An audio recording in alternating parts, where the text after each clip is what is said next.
All right, this is the January 16th, 2019 continued public hearing for Surfside Crossings 40B, Town of Nantucket Zoning Board of Appeals. The first, can I get a, I don't think we have to get a, we don't have to vote on the agenda. There is no, my kids say I mumble. My wife definitely says I mumble, so how's that, better? Okay, anyway, so let me move on to the minutes of December 18th, 2018. I read them and didn't have any corrections. Did anybody have anything they wanted to change? No? And then there were some minutes from the HTC attached, but we're not voting on those, obviously, because we weren't there. So it's just the minutes for December 18th, 2018. Can I get a motion to approve the minutes as written? So moved. Anybody want to second that? I'll second it. Lisa seconds it. Any further discussion? No? All those in favor say aye. Aye. Right. Okay. So moving on. We are going to hear from the applicant in terms of a continued presentation, and we're going to reserve enough time at the end later in the meeting for a presentation from, I think I'm getting this right, Dr. Kuhn. Okay, go ahead, Josh.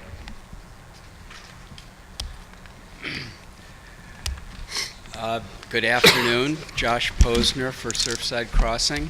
Thank you. Mike, maybe it's Josh Posner for Surfside Crossing.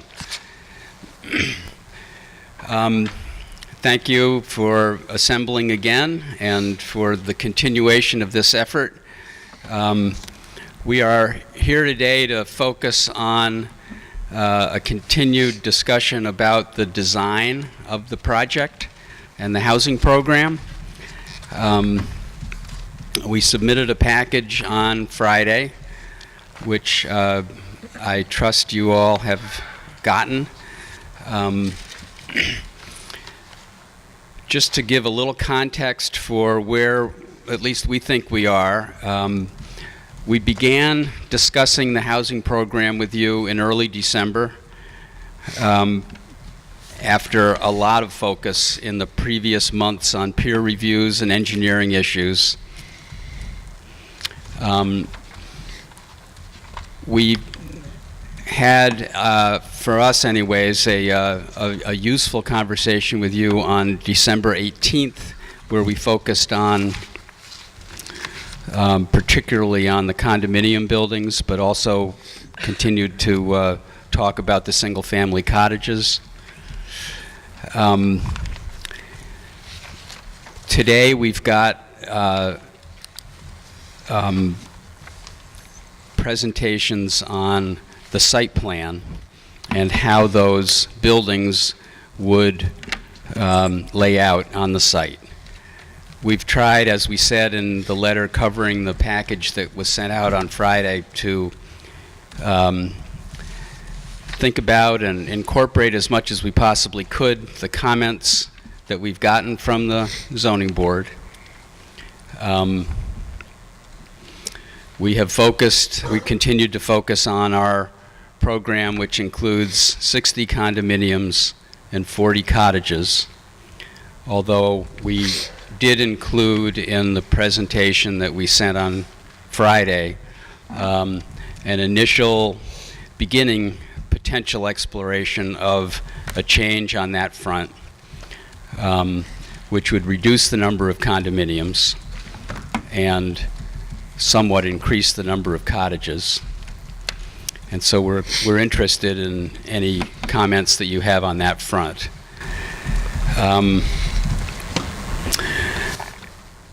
We have already heard back from your consultant, Ed Marchant, that he is suggesting that we do a design workshop as soon as it can be organized.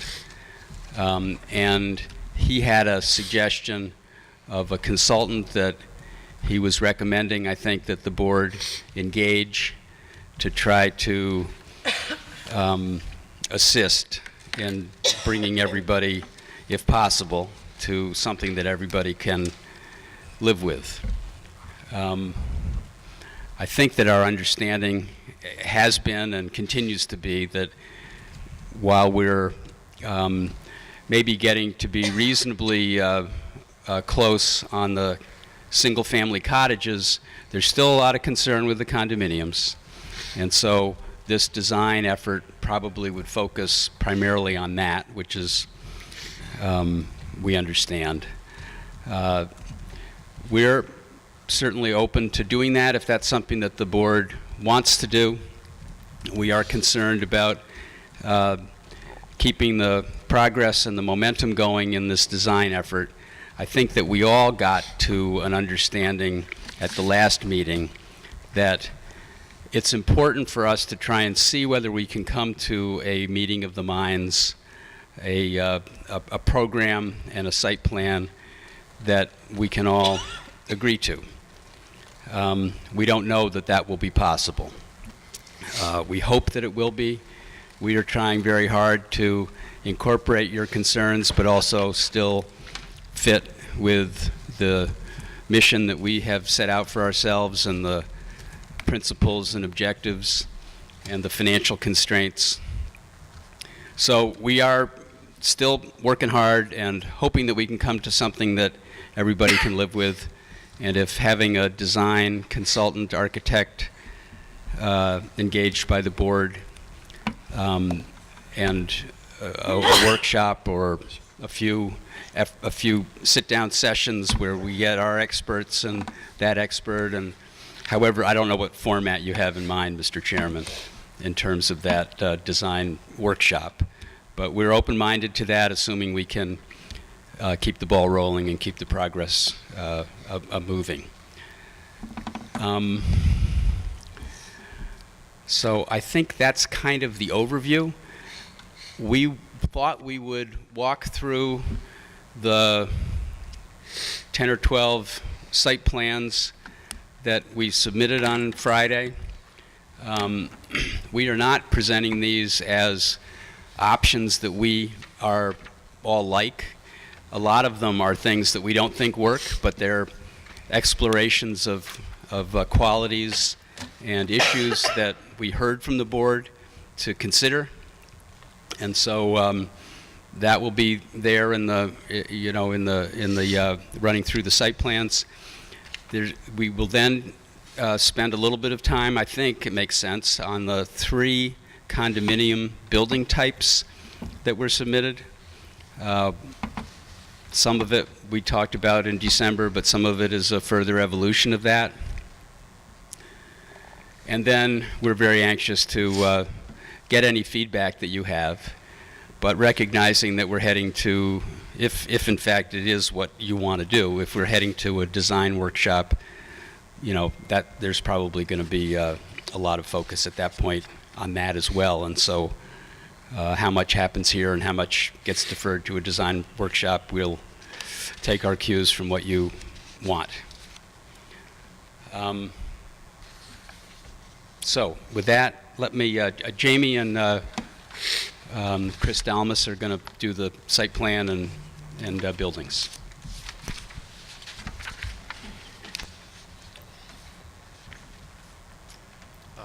For the record, Chris Dalmas of Design Associates. Can you hear me okay?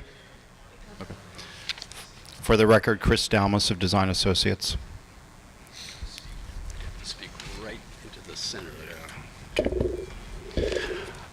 We explored a series of very conceptual, very rough site plans in response to your commentary, in particular with the position of the parking.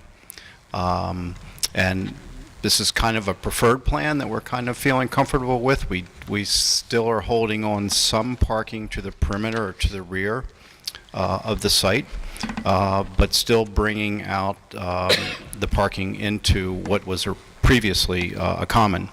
You'll note that there are Within each building footprint, there are numerical designations which read as 30 feet, 32 feet, and 37 feet. And they relate to the 3 different building design types that I'll discuss later that are also in your packet. I'll just go through these quickly. If you have any questions, feel free. But essentially, we're in a sense holding on to the same site plan as with the cottages and the position of the recreation building and a portion of the common. Ultimately, what we've done is we've brought forward or towards South Shore Road some amount of parking, and we've also interspersed some of the parking around the common as a parallel parking position.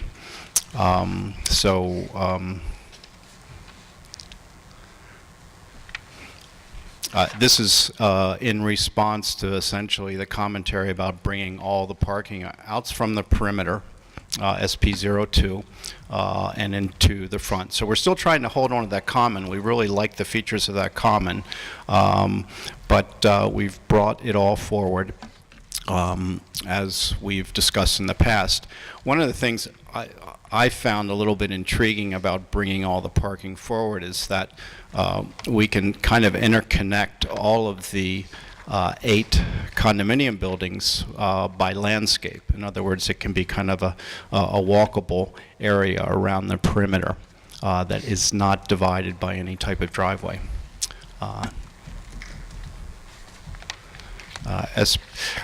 Same concept, except that we've actually, as the previous one, SP03 here, but with a bit more green space, particularly on the center. And we've also introduced some more parking in front of the condo buildings. This is a very rough concept sketch. This is kind of what got us to breaking up the parking and still retaining some of the parking at the rear so that we could still maintain some amount of the common. Here, I guess we're getting a little greedy on the subject of the perimeter parking, so we're starting to introduce more of the parking toward the rear, as in the lower left-hand corner. And really, all of that is with the intention of trying to preserve as much of the open green space of the common.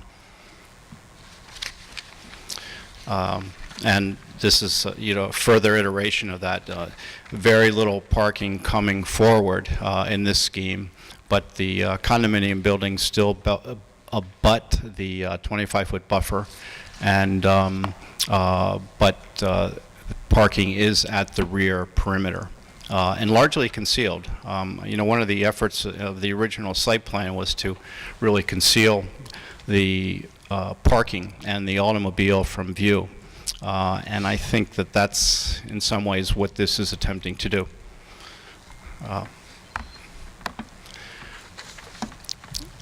I know there was some discussion about, well, what happens if we were to introduce or mingle intersperse the condominium buildings within the single-family cottages. And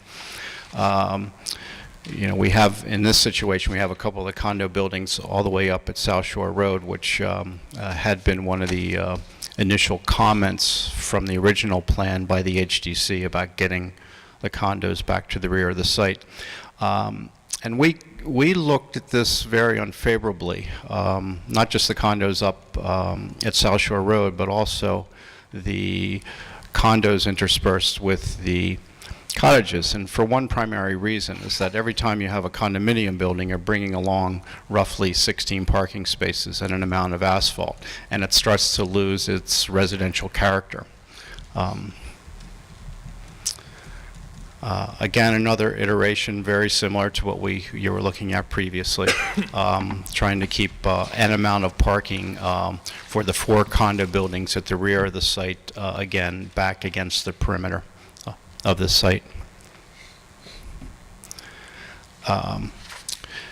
Now, this is kind of an interesting concept here where we've essentially brought the parking to each one of these condominium buildings, so that you have a condo building and you've got roughly 16 parking spaces. And I think one of the things we learned from this is that it's difficult to kind of connect all of these buildings together with any type of green path and walkable path, because there's always a driveway that is typically in between each of these condo buildings.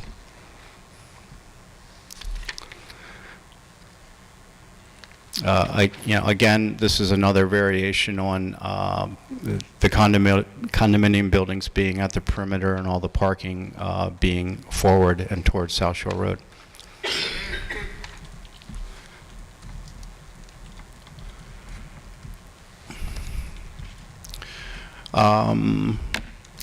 In a sense, we've kind of seen this concept as sort of subtle variation on some of the others.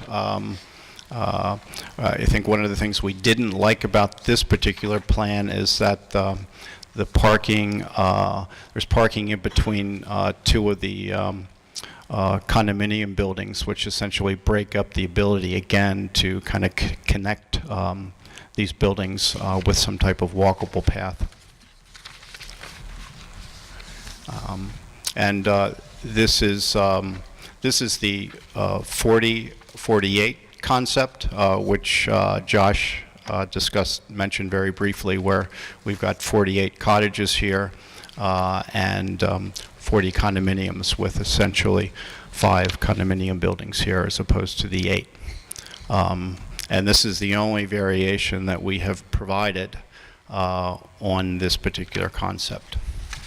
So, so that takes us through the site plans. Any questions?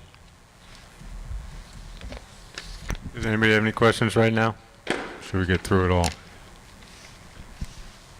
The only question I have, sorry. Jesus. Thanks. Is the parking that you provide in all the schemes roughly the same? The parking counts are on each site plan, I know and that there I is can't some do the math variation. quickly enough. I know you Yeah. had 124 units parking for the condos before. Do you know roughly how many you have in all of these schemes? Well, the very first scheme, which is SP01, has 149 parking spaces. 149. You have to back out some because it doesn't include any handicap space allocation. Some of those site plans Oh, actually I see. have... It's under the title. I see it now. Okay. Right. I see where it's noted. Yeah. It just wasn't, I see it under the site plan designation. Minimum parking.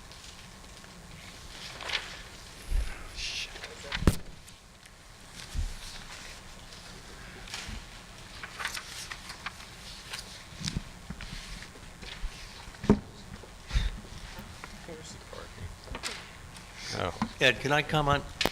yeah, go ahead. Can I comment on the site plans? Yes, please. First, I'll make a comment, and then I'll read a letter.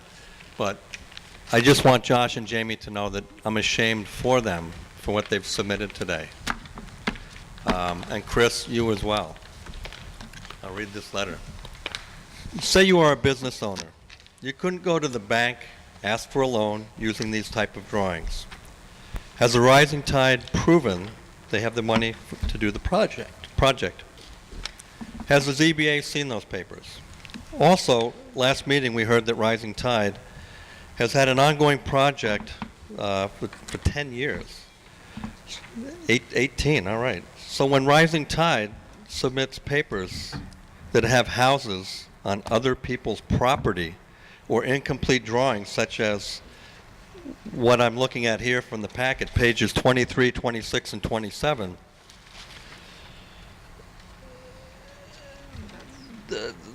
the drawings are basically, one of the pages, just false. The ZBA should clearly deny talking about such incomplete false drawings.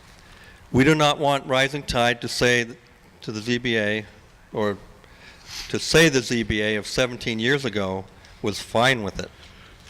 One of the pages clearly looks like a toddler drew them. And this isn't your first submission for a 40B in the state of Massachusetts. And I'm just really appalled that you would give plans like this to people. Page 23 especially. But putting houses on other people's property kind of made me feel like you did that just so we would talk about it and waste time. Thank you. Thank you. Does the board share that sentiment, or are we okay at this point with the sketch plans to discuss?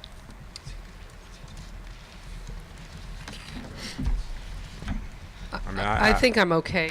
I honestly thought this was a joke, I'll be honest. Yeah, speaking to a mic, please. I said, I honestly thought this was a joke, page 23. I'm shocked, speechless. Yeah, that one's a little, Mr. Chairman, Go ahead. what is page 23? We don't, Page 23 is SPO4. There is some question as to why you included all this. I quite frankly thought that we were going to be a little further along and you would have picked a direction. And, but having said that, I was not really that bothered by SPO4. I mean, I understood what you were doing. I'm assuming, or why don't you speak to the plans that show houses on other people's property? SB8 and 7. I think they're just I do too. But cartoon houses that just got pushed to the side and got copied, but it just doesn't come across professionally. yeah, I would say that I thought the same thing. They were just cutouts that were left to the side when the That's slides correct. were made. But again, that's sloppy, and given the nature of, you know, the neighbors, I just think it was pretty insensitive. Personally, when I looked through these, I paid attention to SPO1 and SP12. I gave the other ones a cursory look because I think we would waste our time if we went through all of these, and they're not serious. I mean, you're not going to put 2 condos right on South Shore Road. And your own, what you just said, Chris, when you have a condo that brings about 16 parking spaces, it starts to lose its residential character. And then you have 8 condo buildings together in a rural neighborhood. What does that do to residential character? It just doesn't, I don't know. I think Susan brings up a good point. How do you speak to the residential character issue that you brought up? How have we gotten closer to residential character with any of these iterations?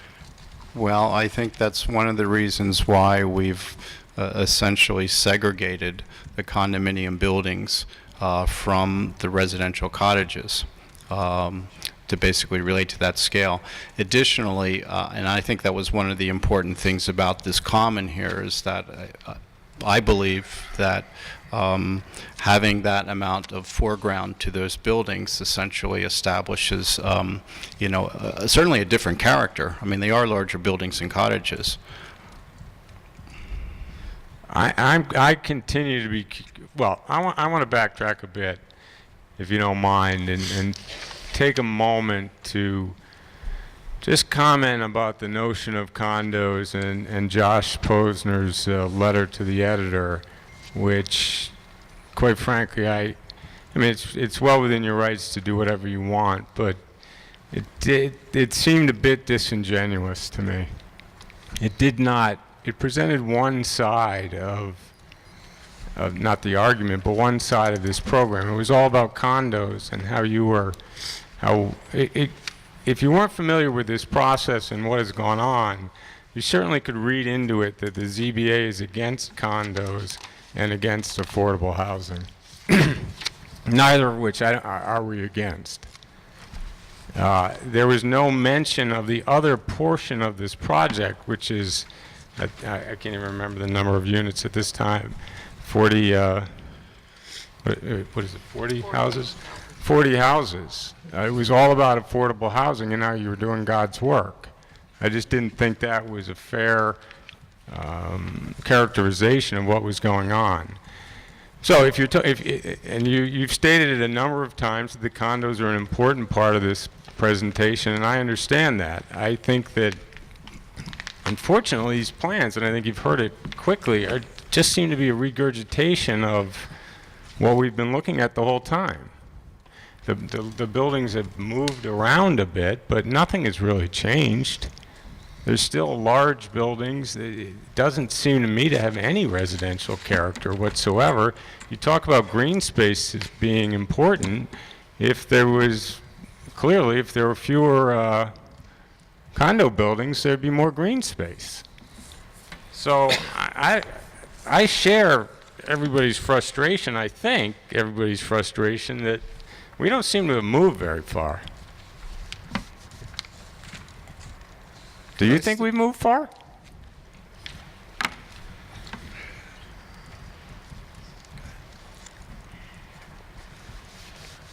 Well,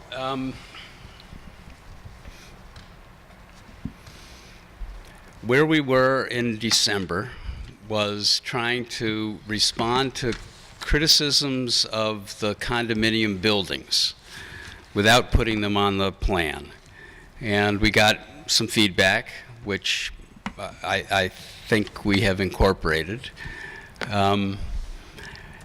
Today, and what we submitted on Friday, was to take those buildings and in various configurations, see what they look like on the plan.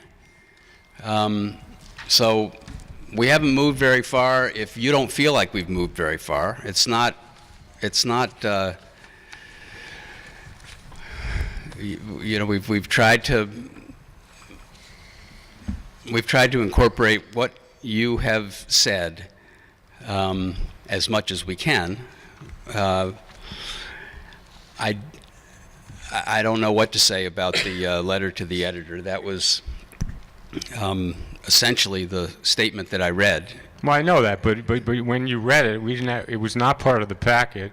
It was hard to assimilate everything you said, and we were scheduled to talk about other things, not whether or not you're. I mean, again, Josh, repeatedly you state at least half of that was about providing a solution through the condos to the affordability issue from the middle, what we'll call the middle class here on Nantucket.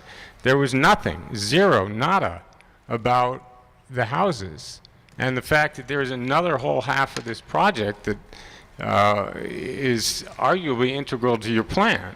Right. So I just, again, think that's a little disingenuous. If I'm someone reading about this project, not having been here, it sounds to me like the ZBA is against the project and we're against condos, which has not been stated. So I think you could have been a little bit. I think you could have been a little bit more.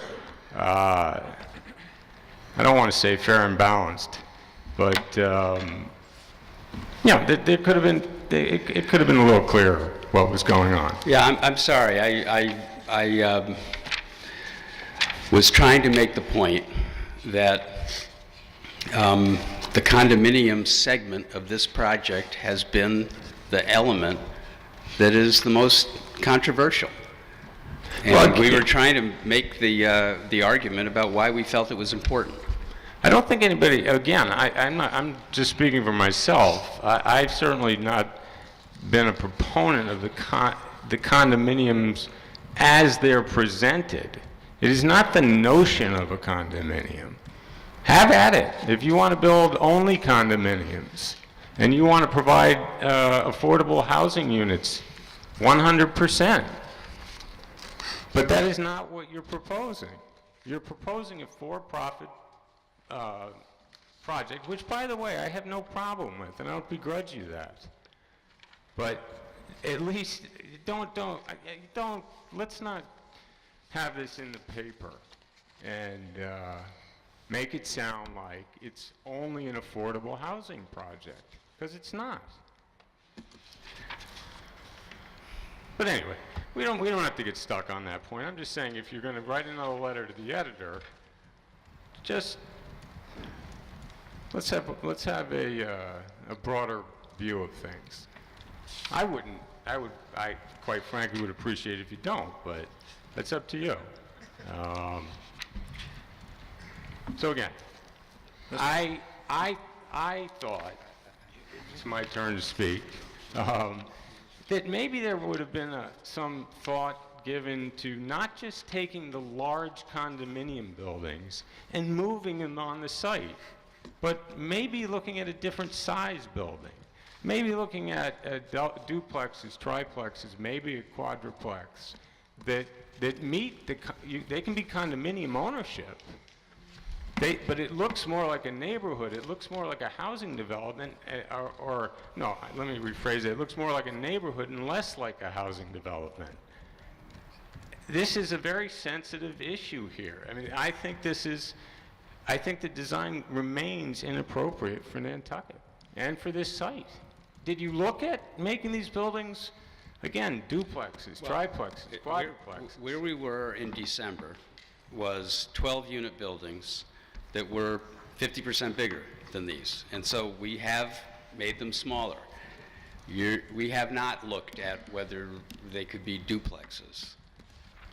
But perhaps, in the design workshop, can push farther. I mean, I thought we actually got some reasonably positive feedback in December on these smaller buildings. I'm not claiming that anybody made any strong final statements on that score, but I thought the feedback, I think that we have a different perception of the feedback. We gave feedback on what was presented to us. Yes, the design was a little better than the 12-unit building when you went to the 8-unit building. Yeah, it was better. And this proposal is better than the original. We're not arguing that point. But it's still inappropriate, in my opinion. I don't know how everyone else feels. I concur. So, again, I frankly, and I realize it was the holiday season. It's very difficult to make huge headway, but this, again, just seems to me to be a regurgitation of the same thing we've looked at. And with this a very distinct two portions of this project, which I think doesn't make a lot of sense. I don't know why you'd want to set that up, quite frankly, visually or in reality. Here's the, it just seems odd to me, but having said that, I think you can, I think there's a better design out there. I really do. And I don't know why we're stuck in this place, or why, I should say, you guys are stuck in this place, but it seems to me we're a little stuck. Well, there was a comment that said that this was the letter I think that Jamie wrote. It's, Yeah. while we considered interspersing the condos and cottages, we believe the impact on the market value of the cottages, most of which would be adjacent to a condo building, makes this change economically infeasible. No, I understand that, but if you take the, I'm not saying I agree with that, but that's... well, it does if, it of course does if it's a giant condo building. Right. If it's two or three triplexes, quadruplexes, and when I say quadruplex, it looks like a house, big house, but a house. And maybe, yes, we don't push back on the basement units as much. Who knows? But this, I mean, I don't see much to talk about, frankly. Yeah. I think the 37-foot units are Yeah, I the mean, they're question. non-starters. It's just so you can get the basement out of the ground? I mean, come on. That I thought we were pretty clear on that last time, but that's too tall. I mean, I don't. And then you go on to go, well, we'll reduce it to 40 condos and 48 units, single-family units. Oh, and by the way, you have to, the condition that with which we would agree with is you have to allow us 5 12 bedrooms. That would be a lot. 12 five-bedroom houses and a number of other conditions that, you know, we're not there yet, but we're certainly, you're not, I thought we gave you pretty good guidance last month that five-bedroom units on 5,000 square feet is just, it's not appropriate. If you want to come back, and again, if there was some innovative or some further thought that, oh, okay, we took some we'd like to maintain some five bedrooms because, and by the way, this is just me spitballing. These are not, don't take these and put them in your bullet points that this is it. I'm just throwing ideas out there. That if all of a sudden the 5,000, I mean the five-bedroom units were on 7,500 square foot lots, so it makes a little more sense. Or there's a duplex on a 7,500 square foot lot, and the quadruplex is on an 85, you know, whatever. But it just really seems to me that we're stuck. So having said that, I mean, I'm all for the design workshop, because I agree with what you said, Josh, that we may not get to agreement here. And if this is the only path that you guys see to the site plan, I think there's, it's going to be difficult. Does anybody else want to add to that, or? No? Yes. Yeah, no, I concur with what you said. All right. Bruce, you want to add to that? If I could. Bruce Perry, for the record. I submitted some comments. Turn up the mic. See, I told him I'd get yelled at. You got to speak right in. I know. I had a discussion with the tech guy before the meeting, but it's okay. So, Bruce Perry, now you got me. I submitted some comments from the packet on Monday, and I also gave you guys a copy this evening. I'm just going to talk about the SP alternatives, and I got other comments we'll bring up later. Again, on SP 01, in Jamie's letter, they talked about asking for heights allowed up to 34 feet for 3 out of the 5 buildings. They've got 2 condo buildings at 37 and 2 at 32, and you know, that's half of the condo buildings they're proposing doesn't meet our existing zoning. So I guess one question is, why a building that's smaller than they had in December now has a ridge height that's 5 feet higher? And why do they need 37 feet plus however much they're above the ground, as I brought up way back in early September? And I think my comments on SP4 and SP7 have already been addressed fairly clearly. I guess the SP7 and 8, it just goes to the lack of quality control and what the applicants are giving the board, that they would allow, you know, cut out buildings on the neighbors' lots and not think that it matters in their proposal. So that is my comment. Thanks. I got more later. Mr. Chairman. Thank you. Yes. Let me just say something about so there were some studies where they were very quick to try to see what certain concepts might look like. And when there were, as I understand it, when there were cottages that didn't fit, they got put to the side. This was not a proposal to put a house on somebody else's land. I knew that. For me, as a member of the board, I was not upset by that, and recognized that it was just a. And the idea of doing all those studies and do them quick and do them in a cartoonish way was just to take a quick look at what these different concepts might look like. Again, I, for one, had no problem with, I might not have included every one of your thoughts, because, again, they didn't necessarily change from one to the other too much, but I didn't have a problem with the presentation. We didn't give you all. Thank you. Having said that, I think the product of I've already spoken my opinion about the product, not the way it was presented, but I still am having some great difficulties with it. I mean, how does everyone feel about, I wouldn't mind queuing up the design of the condos just to talk about whether or not you could, I mean, whether or not you could take those buildings, the 8 units, and cut them into, again, 4-unit buildings, 2-unit buildings. Do you want to speak about that now? Does anybody else have any interest in that? Yeah. So if you want to, unless you guys have no interest in it and just want to say you have no interest in it, and we'll move on. Well, and what I don't have, do you have the last condo packet? I can't find it. Yeah, I have it. Hold on. I just don't know. Because they had these. December? Yeah, I mean, I know it's in here. So look at them in comparison. Those were done like, they were done like little townhouses that all looked the same, that got kind of connected. You know, I don't think that that's a good approach.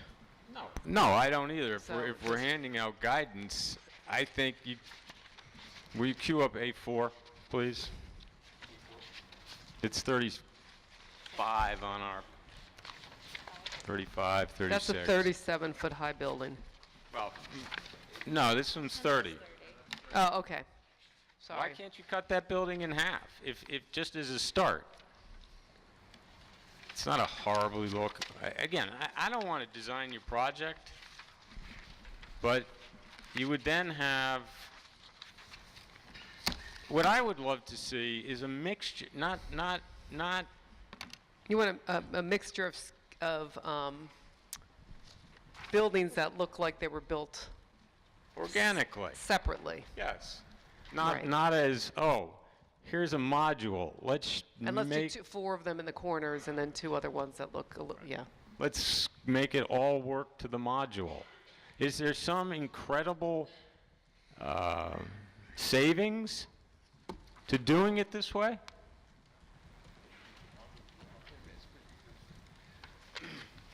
Yes, there is savings doing it that way. I'm not opposed to looking at this in this design workshop.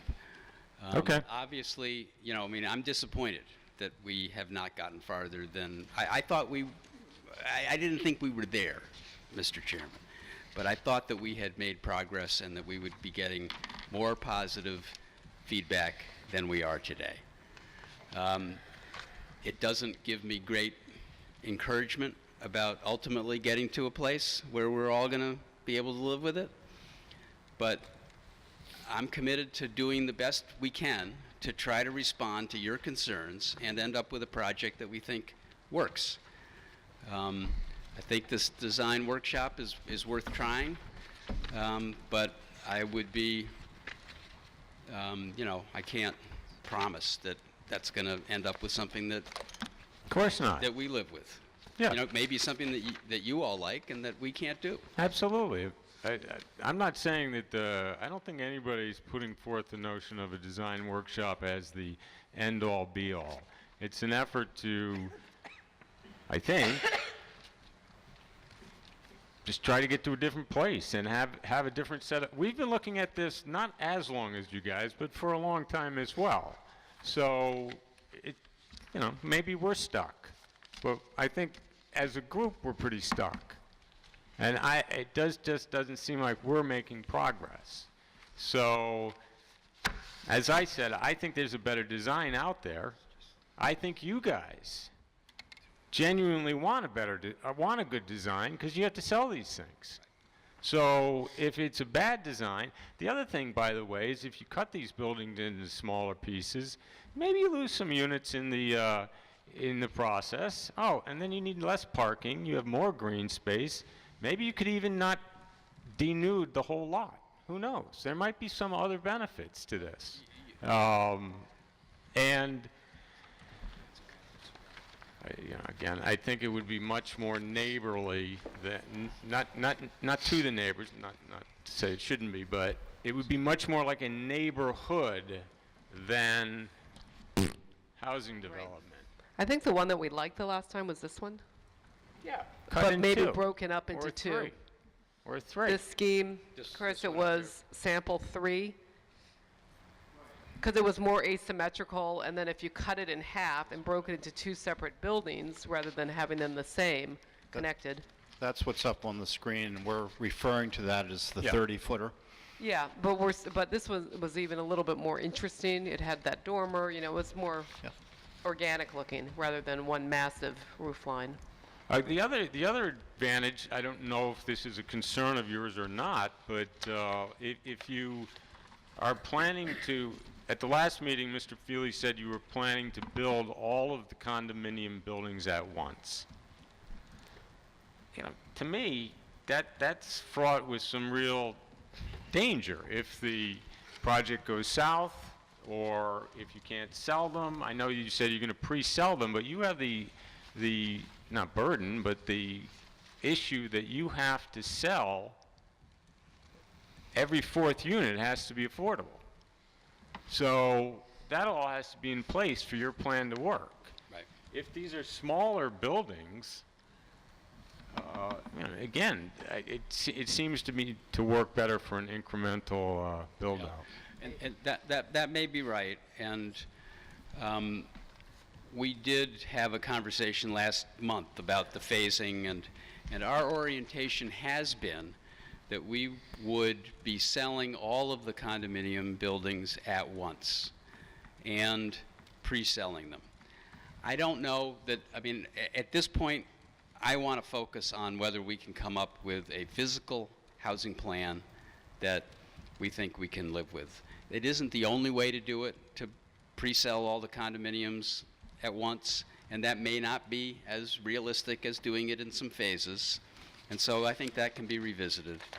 But I do think, and I think that this is where you guys got as well last time, and it's certainly where we are. Let's see whether we can come up with a physical design that we think works. I don't know that we will be able to do that together. But I'd like to focus on that.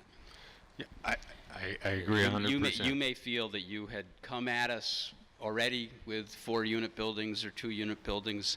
We thought we were coming down from very large buildings in the original plan, smaller but still pretty large buildings in the plan that we submitted in September, and then came down further in December.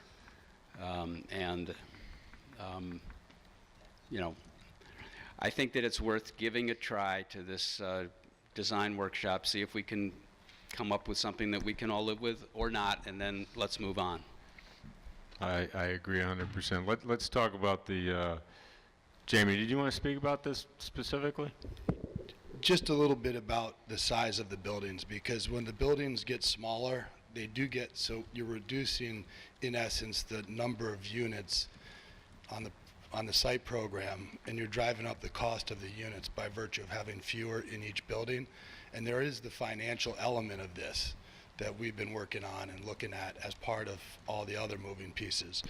And so, you know, that's where it gets tricky, and to the point that we are committed to and do want to include a significant portion of condominium buildings for the middle income. You know, that's what we're trying to make work here. Yeah, no, we understand that there's other things involved. It just, let's see if it can work. As Josh said, if it doesn't work, it doesn't work. We'll move on. I don't know. So if you I haven't done the math. I didn't do this exercise, but if, let's say, you end up with a duplex of 2 3-bedroom units, what are the 3-bedroom units going for? $750? The 3-bedroom, 7. So that's $1.5 million for that building. It's not bad. It's not horrible. So the math might work. I mean, if you cut out cedar roofs, the rec building isn't being built at the size it was proposed. You've saved a lot of money there. Maybe the pool doesn't get built.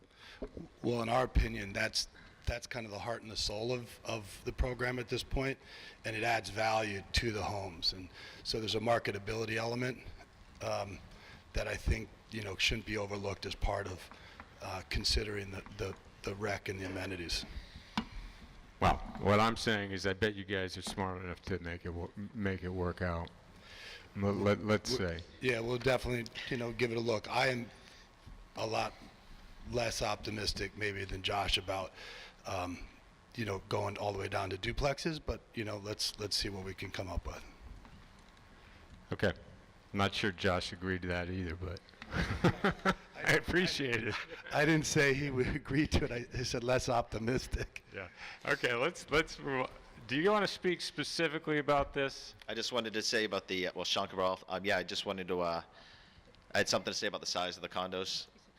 Is that we heard earlier, at one of the early ZBA meetings was that They need to announce their names. Sean Cabral, South Shore He did. Road. I heard him, Sean Cabral. We heard earlier at an early ZBA meeting that a fireman spoke, a captain spoke, and he said that with these large buildings, they only have so many men. They don't have any mutual aid to call. So basically their philosophy and their plan is to let it burn. So you have a building over here with 8 units. I just want to mention this. So now their plan is just to let it burn. You need 360-degree access just so it doesn't catch on to a house, 20 feet away if there's fire, 30 feet away, whatever there is, if there are trees over there.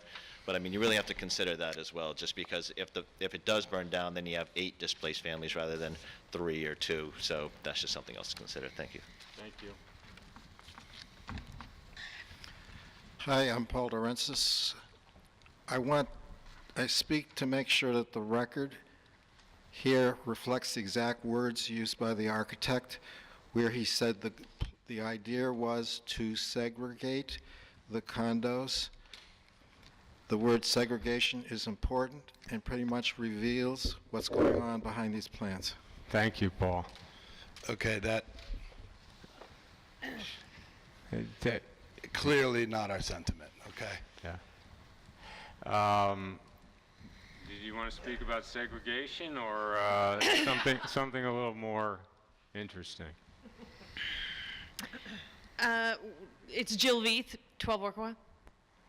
It's about the site plan. I think most people have expressed the sentiments. You did as well, Mr. Chairman. But I just want to amplify that. I mean, it was very insulting to read these plans. It's insulting to the public. It's not, you all might be insulted or not, but it's insulting to us, especially those of us who are in this business. And if he wants to sit around and spitball ideas, I'm wondering if you would spitball an idea for everything being more low profile and at the same ridge height.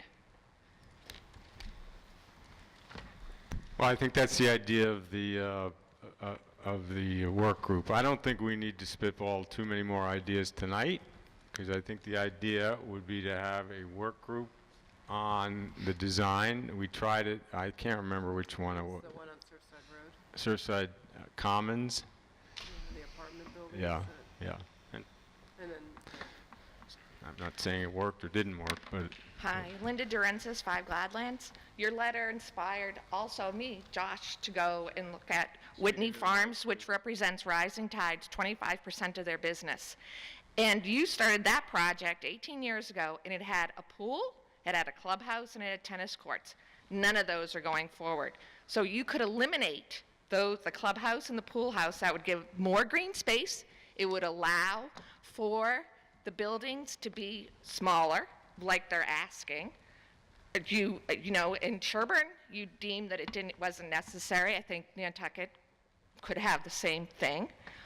Also, it is your job as the proponent, bringing it to this group of volunteers to come up with ideas, not to sit around in a workshop and see if we can come. You're the professional. You've been doing this all your life, as you said in the letter.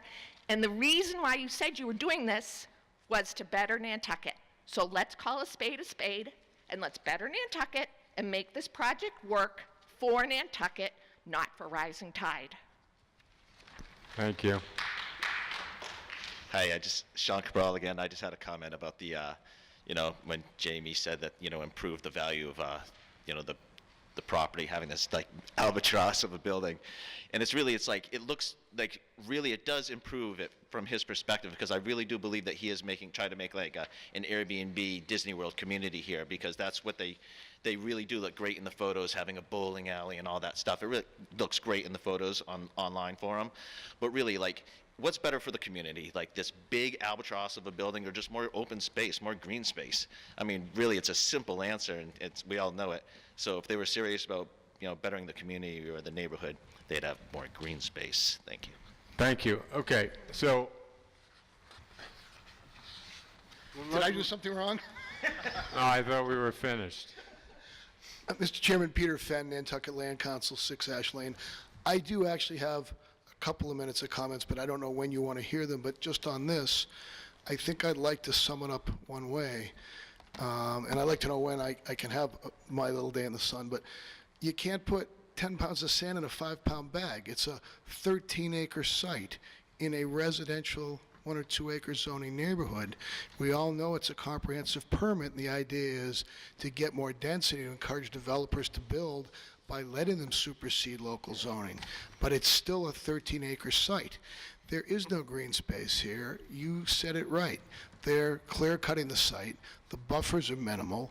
There's no place to dispose of stormwater really in a effective way. The amount of parking on the site, and I mean, this might be an appropriate development in Brookline or an urban environment. It doesn't fit into a residential neighborhood. Condominiums is not a style of building. It's a form of ownership. This whole site could be condominiums, and they could still be single-family homes. What you need is a site that's integrated and not segregated. You need a site where the multifamilies make sense integrated with the single-family homes. You need it to look like an organic neighborhood, not a bunch of apartment buildings stuck down in the middle of Nantucket. And the way to do that is to lower the density. If this developer under 40B, and we all know the elephant in the room is the HAC and whether they'll support what you might do in trying to make this more compatible with Nantucket. If this developer wants to do a project at increased density, and they want that increased density, and they tell you they've got to have a density at this level, then they've got to show their financials. They've got to show you why it's uneconomical unless they can get this number of units, because obviously the per unit cost, the lot costs the same. If you get more units, your per unit cost per unit goes down. Let's see their pro forma. They got to show it to HAC anyway. Let's see it now and see if it is economical if the density is reduced to something more reasonable. This doesn't need to be 8 apartment buildings plunked down in the middle of Nantucket. There are other issues beyond this that I'd like to speak to, and I think it's premature to be talking about a lot of this. They haven't come far enough along to really be wasting your time and my client's money to bring me down from Boston to talk about this. We don't know how they're going to sewer this site. There's one force main to the middle of the site. It goes to a pumping station that's already at capacity. They can't use it. They can't get another force main in there without going onto town land or private land, which they have no right to do without a town meeting vote, which they'll never get. Why are we wasting our time? Come in with a project that makes sense. Come in with a project that leaves some green space, some buffer zones, that's not half impervious parking with no place to put stormwater, and then maybe we can talk. Right now, this thing is absurd. Thank you. Mr. Hi, Maria Cardona. I just have a question for the gentlemen over there. I don't know who lived here, who don't. What was the original idea for them to move to Nantucket? Why did you move to Nantucket from day one? What did you fall in love about Nantucket? Because you didn't see this. I mean, I'm sorry, but I love Nantucket because of that doesn't exist here. And maybe we can work together, or you guys can work together to create something that we really need. When all these people moves in, where are they gonna work? Do we always think of just in the summer? Yes, but what about the winter? So I just think that you guys should go back of your back days of why did you move to this island? You didn't move to see this. And yes, grow as a businessman, fantastic. But think of the people who live around. Think of why we move here too. And what is the consequences that you're gonna, if you do this? What do we have to go through? I mean, the gentleman just talked about so many things that we have to consider, and you have to consider them. So maybe resign, or I don't know, but just go back of the reason why you moved here. We are away from, I'm sorry, I'm talking right now. Hello, sir? No, I think we got your message. I think you Yes, made your I point. just wanted to say that. You It's made your just point. what So, she said, thank let's you. think about this community and why we move here, and that's it. We're And- trying to move through the Okay, thank you. process. Thank you. Okay, so, okay. Go ahead. Thank you, Mr. Chairman, Board. I'm Cindy Garrison. I live on Atlantic Avenue, 13. And I've come to all these meetings, except I was not on island in December. And in one of the very early meetings about design, they took a lot of time from all of us, and you all included, to show interior drawings of these units, which to me was completely inappropriate at the time. I think that the citizens here in Nantucket have spoken very loudly and very clearly that this concept, this whole idea is really inappropriate. You're talking about design workshops.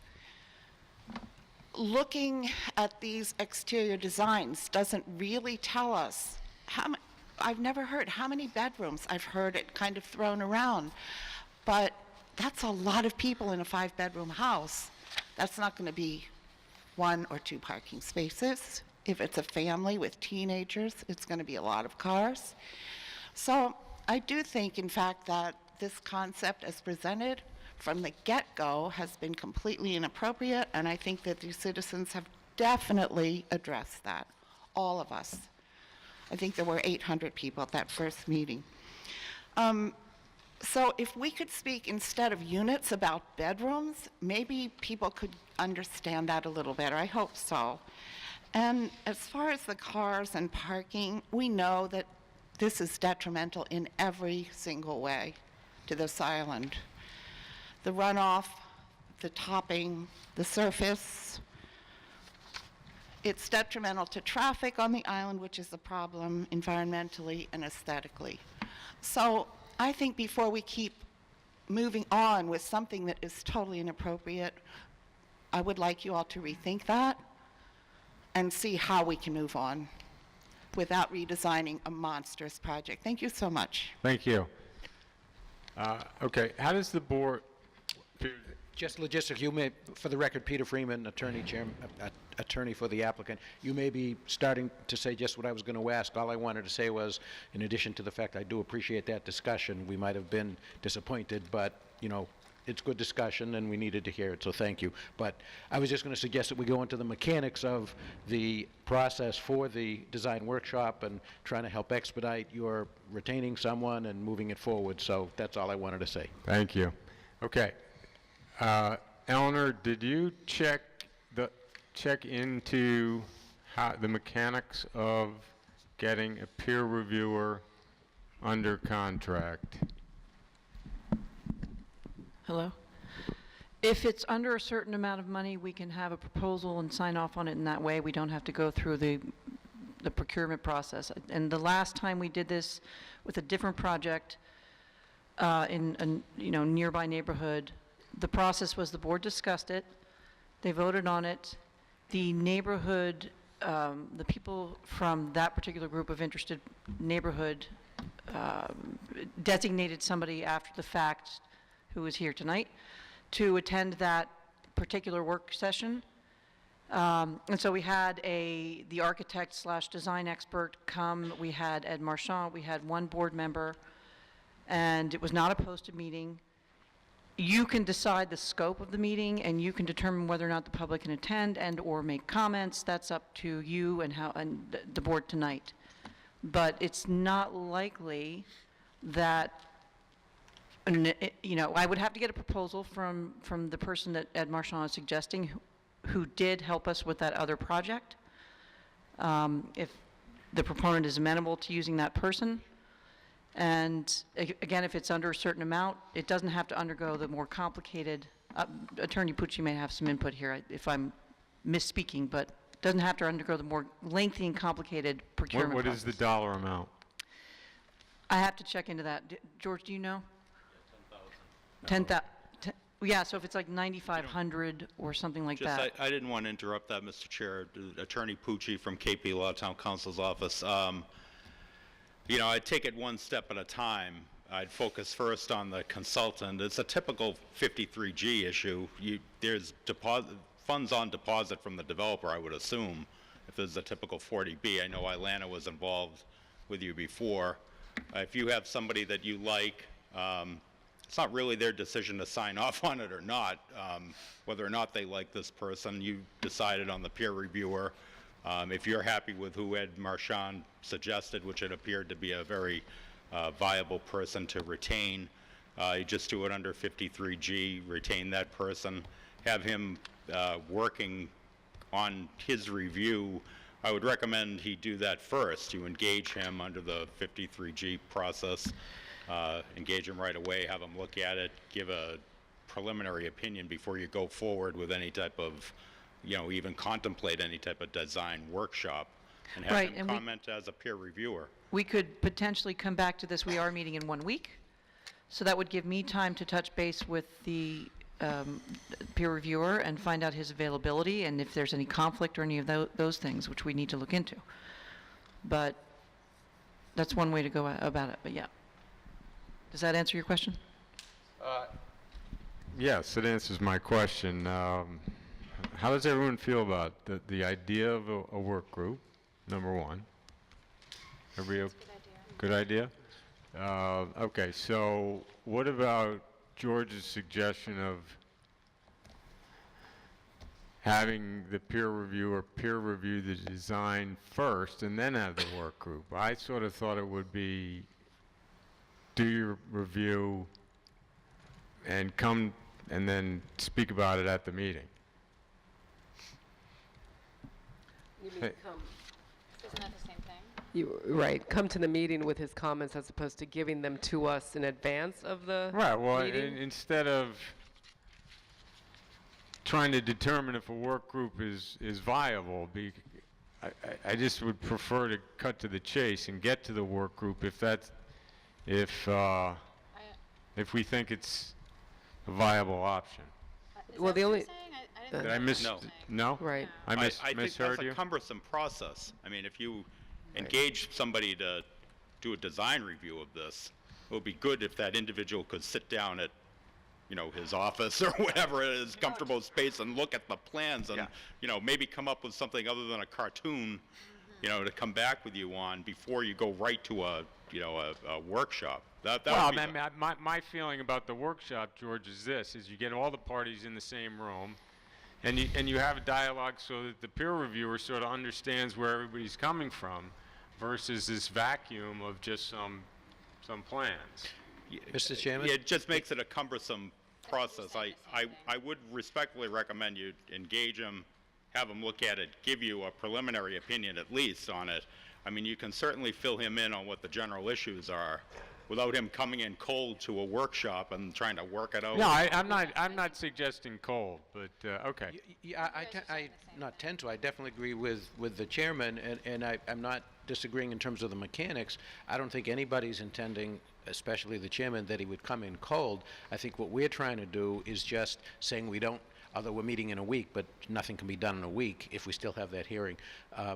I'm just saying, and I think what Mr. Toole is saying is, let him have all the plans, let him review it. He can write up a report with concerns, questions, whatever, but rather than having to schedule another perhaps special ZBA hearing that would delay things, we can have him do all that, and then the next step would be the workshop. That's all I would like to see, and it's not trying to push him or have him do anything cold. That doesn't make sense, I agree. So it's just trying to do it along as reasonably expeditiously as possible. I hear you. Can I, does anybody mind if I speak to Ed Marchand on the phone? He's watching. Is everybody okay with that? Fine with us. What's going on? Ed. All right, should I put you on, let me put you on speaker, Ed, okay? Go ahead. Hi, this is Ed Marchand, 40B advisor to the ZBA. I agree fully with the chair. I don't think it makes sense to have a review beforehand. I think Cliff Ballmer, if he's the person who does it, is experienced enough so that if we send him some preliminary plans, we could identify what the concerns of the ZBA are, and then have a real working session dialogue. I mean, a working session is a discussion among the interested parties, and I think we should try to schedule that as soon as possible. I don't think it should cost a lot of money. We did it with Surfside Crossing, and in my opinion, and I think most of the other participants, it was a constructive meeting. Okay, thank you. So again, I was futzing around with the microphone. Basically, what you're saying is go through the 53G process, engage the person, but get right to the meeting. Obviously, the person would look at the plans ahead of time, but I don't think he needs to comment to us ahead of time. He would comment to the well, he would comment to everybody at the same time, because it's I think the idea is to have a dialogue, not a contest. Yeah, we agree. Is that a good summary, Ed? Did I lose you? I do. It's his dinner time. He said what he had to say. Okay, so I was worried about the whole procurement process. It doesn't sound like that's an issue. So are you comfortable with Cliff Boehner, I think is his name? Yes, I know Boehmer? Davis Square Associates. They're certainly a very good firm. I've worked with him on other projects. That's fine. Okay, so we will reach out to him tomorrow. And so from a logistics standpoint, George, do we have to post or do we have to set that meeting date right now? How can we if we don't know his availability? Right, you wouldn't be able to. That's what I'm misunderstanding what the disconnect is. I got you. With what Ed is saying, I mean, the first thing is to engage the peer review consultant. Yes. You're free if you choose, as opposed to receiving anything from him in writing or anything like that beforehand, or a plan or any type of opinion, to go right to your workshop. Yes. You don't have to discuss the parameters of that workshop now, but when and if you do that, yes, you are going to have to do that in public. You're going to have to state where it's going to be, and then you're going to have to post it and decide who has a right to talk at it, and how how that procedure is going to go forward.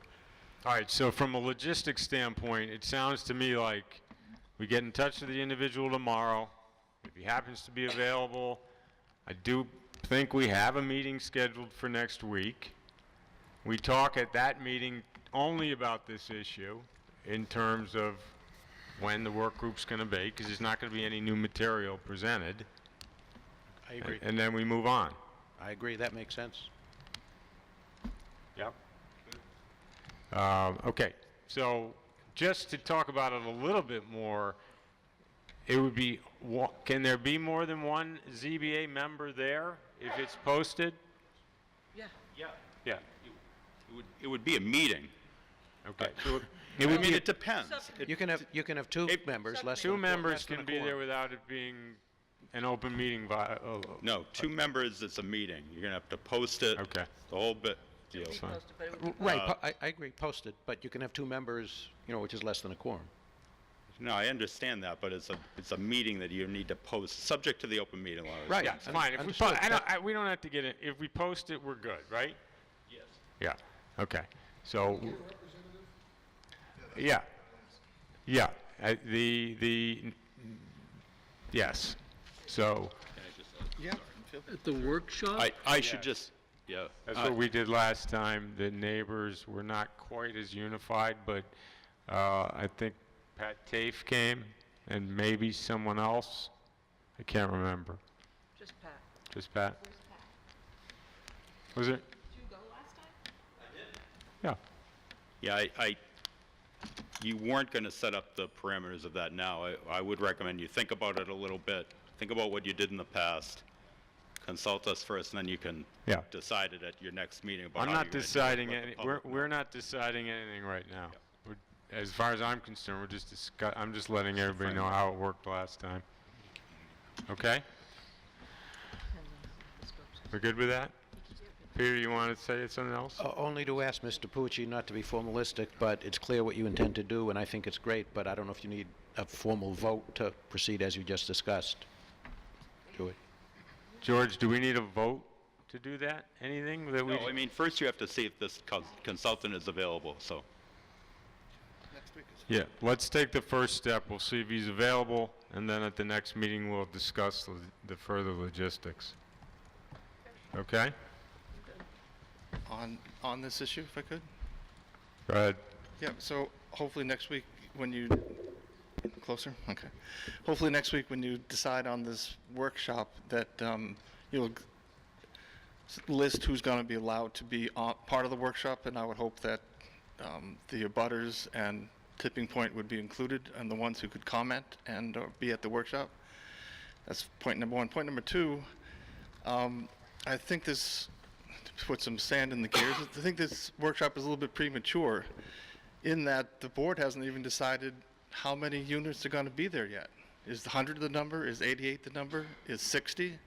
Or is it 156? So I think until you decide how many buildings you're helping them to design, you should decide on a number. I think you're taking a myopic look at the workshop. Anything can be discussed there, not just the design of the buildings. I mean, it's the site plan. Yeah, how many buildings, how many units, how many this, how many that. It's all open for discussion. We won't. Okay. We good with that portion of the meeting? Yeah. Okay. So I don't think we have to vote on it. We will call Mr. What is his name again? Bomer. I have to remember that. Okay. Tomorrow. Okay. So. His name again? What's his name? Cliff Bomer, B-O-E-H-M-E-R, I believe. B-O-E-H-M-E-R. Right, maybe no H, but. No, there's an H. Yes, there's an H. Okay. So, having said that, why don't we just go to the Tipping Point's expert on water. Oh, wait, I have to do some official business. Okay, the ZBA is not ending, the ZBA meeting is not ending now, but the YouTube live stream on the Town of Nantucket's channel is. To continue watching the ZBA, you must now open a new tab on your internet browser, visit youtube.com, search for NCTV18, I repeat, NCTV18, and click on the circular logo of the top result. There you will see the ZBA meeting. Goodbye. Commercials? Yeah. Voiceovers? Voiceovers. Okay. So, have at it.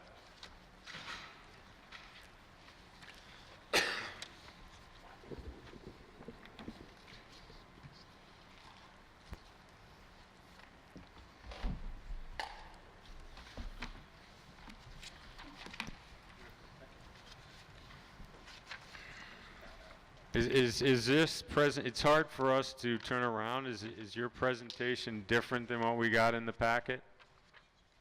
It's supplemental. Okay. Go ahead. Are you ready? Just introduce yourself and go ahead. Good evening. My name is John Kuhn. You have to speak right into the Can you hear me now? Into the microphone. Is this an advertisement for Verizon? My name is John Kuhn. I'm a lawyer and I have a PhD in natural resources and environmental studies from the University of New Hampshire. I am not a environmental lawyer or wacko. I spent a career as a trial lawyer, mostly defending companies that produced asbestos products, and then I went on to represent companies that in CERCLA and RCRA actions. I went back to school in 2001 at University of New Hampshire because I got fed up spending 14 years litigating cases and looking back and not seeing that much had happened. And I knew there had to be a better way. It took me quite a few years to get a PhD. Can you give me the next slide?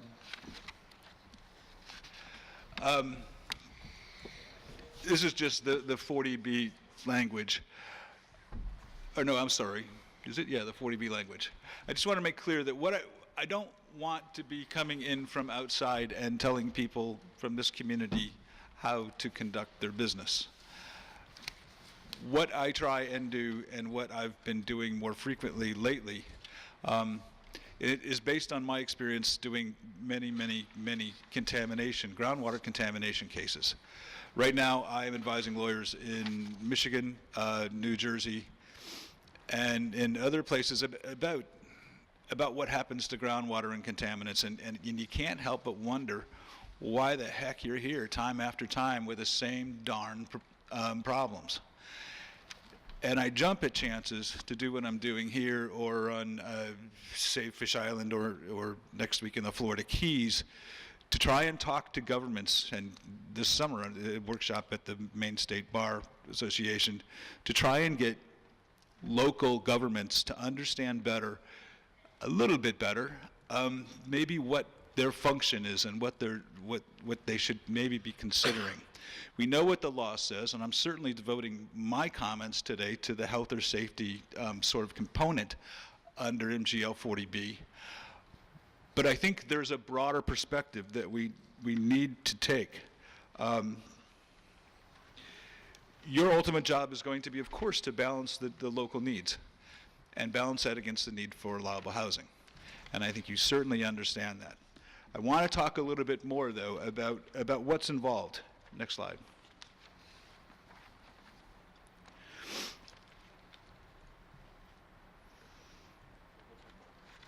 There's a slide behind that, I think. Yeah. For some decades now, governments have not been very responsive to the issues that are in front of them when it comes to the environment. Governments have failed to recognize that humans are part of the ecosystem. We don't sit here and decide we're going to go somewhere and see nature. We are part of nature. When we're drinking the water, when you're using the resources, you're using you're taking advantage of the services that are given to you by the ecosystems that are theoretically healthy in your surroundings. I spent 8 years reading literature, peer-reviewed studies, books about governance. How do you change human behavior in order to make the impact on the environment less? We don't manage ecosystems. Ecosystem management is wrong. We manage human behavior. And that's kind of what we're trying, and I see you struggling to do here.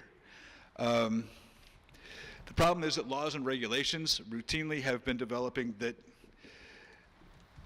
evolve around society and special interests. And we've learned to divide and fragment and become more efficient. And what we're doing is harming our efforts, I believe, in the end, of actually coming up with compromises that are fair and keep ecosystems healthy and vibrant. And yet at a time when we really need to have the public good, human interests in front and center, we're getting more fragmented. We're taking on things site by site. I'm here today. I may be in Fish Island off St. Augustine next week. The Florida Keys the week after that. Site by site, we're losing track of a bigger picture. And the bigger picture for you may be front and center just about this island. What can this island handle? Where does this project fit into that carrying capacity? At least in the Florida Keys, in the late 1990s, they actually had to do a carrying capacity study. In other words, they actually had to figure out what the Keys could support. You don't have that advantage. You don't have that baseline, and so you're kind of, there's a lot of uncertainty, and we'll talk more about uncertainty in a minute. Next slide, please. So here's the brilliance of all this. After 8-some years of reading all the articles that I did and all of the literature that I did and talking to every expert I could find here and in places like Denmark and in Canada, that's what I came up with. That's 8 years. And that's the kind of governance that we have to strive for. And by the way, you have such a unique law here in 40B. It allows for you to do this absolute sort of purpose. And if I could get the next slide. So if you read all those studies, if you talk to all those people, if you travel around and try and make yourself aware, that's what, and I'm not ever going to bore you with the actual methods and process behind this, but that's what comes out of it.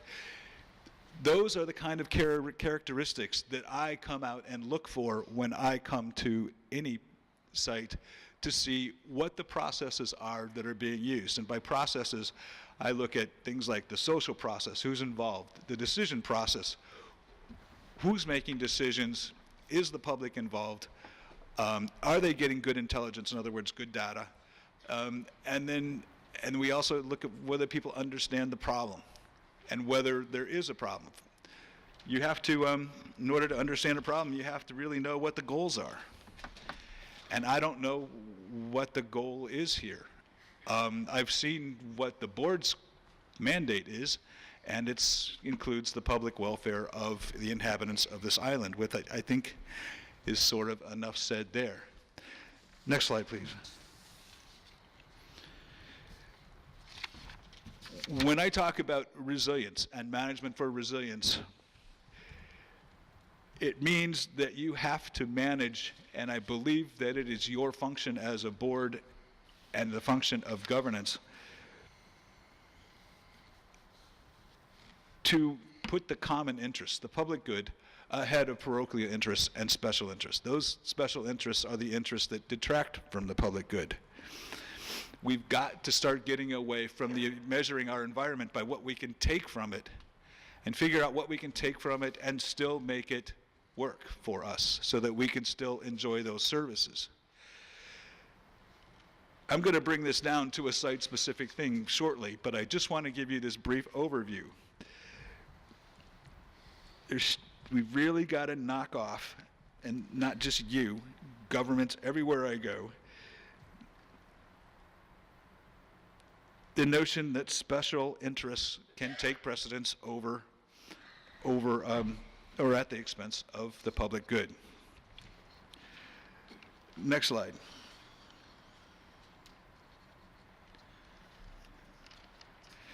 The science of surprise, you don't have to really read all that stuff. That's what the official literature says, but it's a very unique thing, and I find it in every place that I go. Here's what happens. You find one resource. Let's call it cod or spruce. And it's good, and there's a lot of it. And so a lot of people start to get that resource. By the way, public or land and freshwater are also resources. So when people start seeing and using and exploiting that resource, more and more get involved. More and more economic interests get involved. The thing builds. If you're trying to get lumber and you have a lot of spruce, it doesn't make sense to drag it out of the forest. That takes too much time. We need to be efficient. Therefore, we put them all into monocultures, and we start cutting them that way. And then, lo and behold, comes the spruce budworm, and the whole thing goes to heck. In other words, the science of surprise, whether it's cod or spruce or limited land availability on the island of Nantucket, will be exploited to the point where it will collapse in some manner, and no one can predict it. And the only way it is ever realized is when it happens. And I don't know how it will manifest itself. But You need to keep these background, if I can give you any reason to sort of back up and say, maybe we're moving a little too fast, then that's what I'm trying to do today, because that's really, yeah, my ultimate goal. So let's move on to Nantucket. Next slide. I mean, what are the threats? We can talk about climate change and development. We can talk about fresh water and pollution. So let's start with climate change. It's not hard. We know that there's going to be an increase in rainfall, we think. We know that whatever rainfall we do get in the future is going to be through more intense events. More intense events means that more water run off rather than soak in to your aquifer. We know that there's going to be worse droughts. Temperatures are going to be higher in the summer. There's going to be more evapotranspiration. You're going to be losing some of the input into your aquifer. How much? I don't know. No one knows.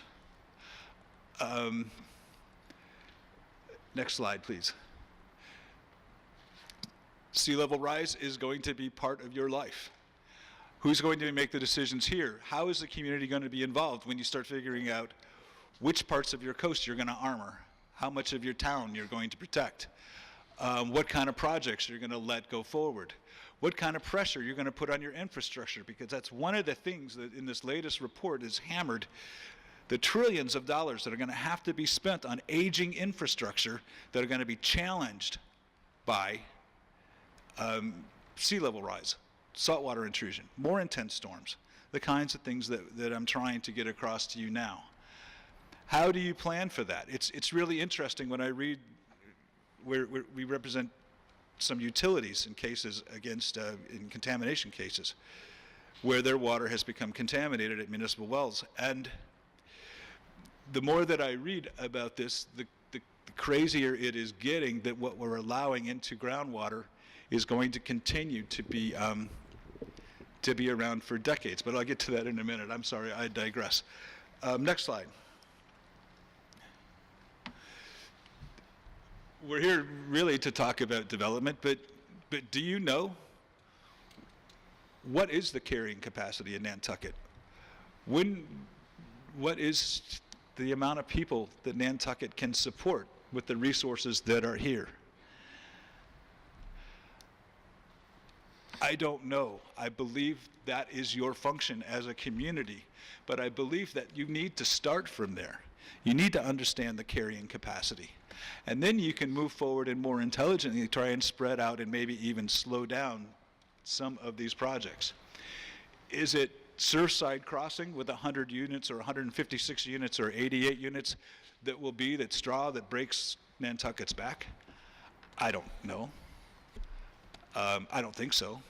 But I can't tell you that it won't be. There's been a lot of stuff approved in the last 18 months that I've seen, and a lot more pressure being put on your sewer, water, health, police, transportation. Next slide.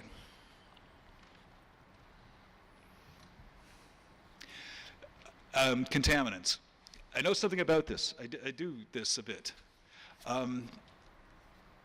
You have a sole source aquifer 30 miles from anywhere. And I was just trying to recollect, sitting in the back of the room, the last sole source aquifer case I litigated was on St. Thomas in the Virgin Islands. And I'm thinking it was 14 years. But it was at least 14 years. Because when you mess up the only supply of drinking water, you're talking huge ramifications, not only financially, but on how you space people, on how people live, what they can drink, how they can shower, and what you have to supply to them to keep people healthy. Some of the things that concern me here, your soils are impervious. I mean, not impervious, they're pervious. By and large, anything that gets dropped in them, your water table in so many places is right there. It's going into the aquifer. The chemicals that we're having out there,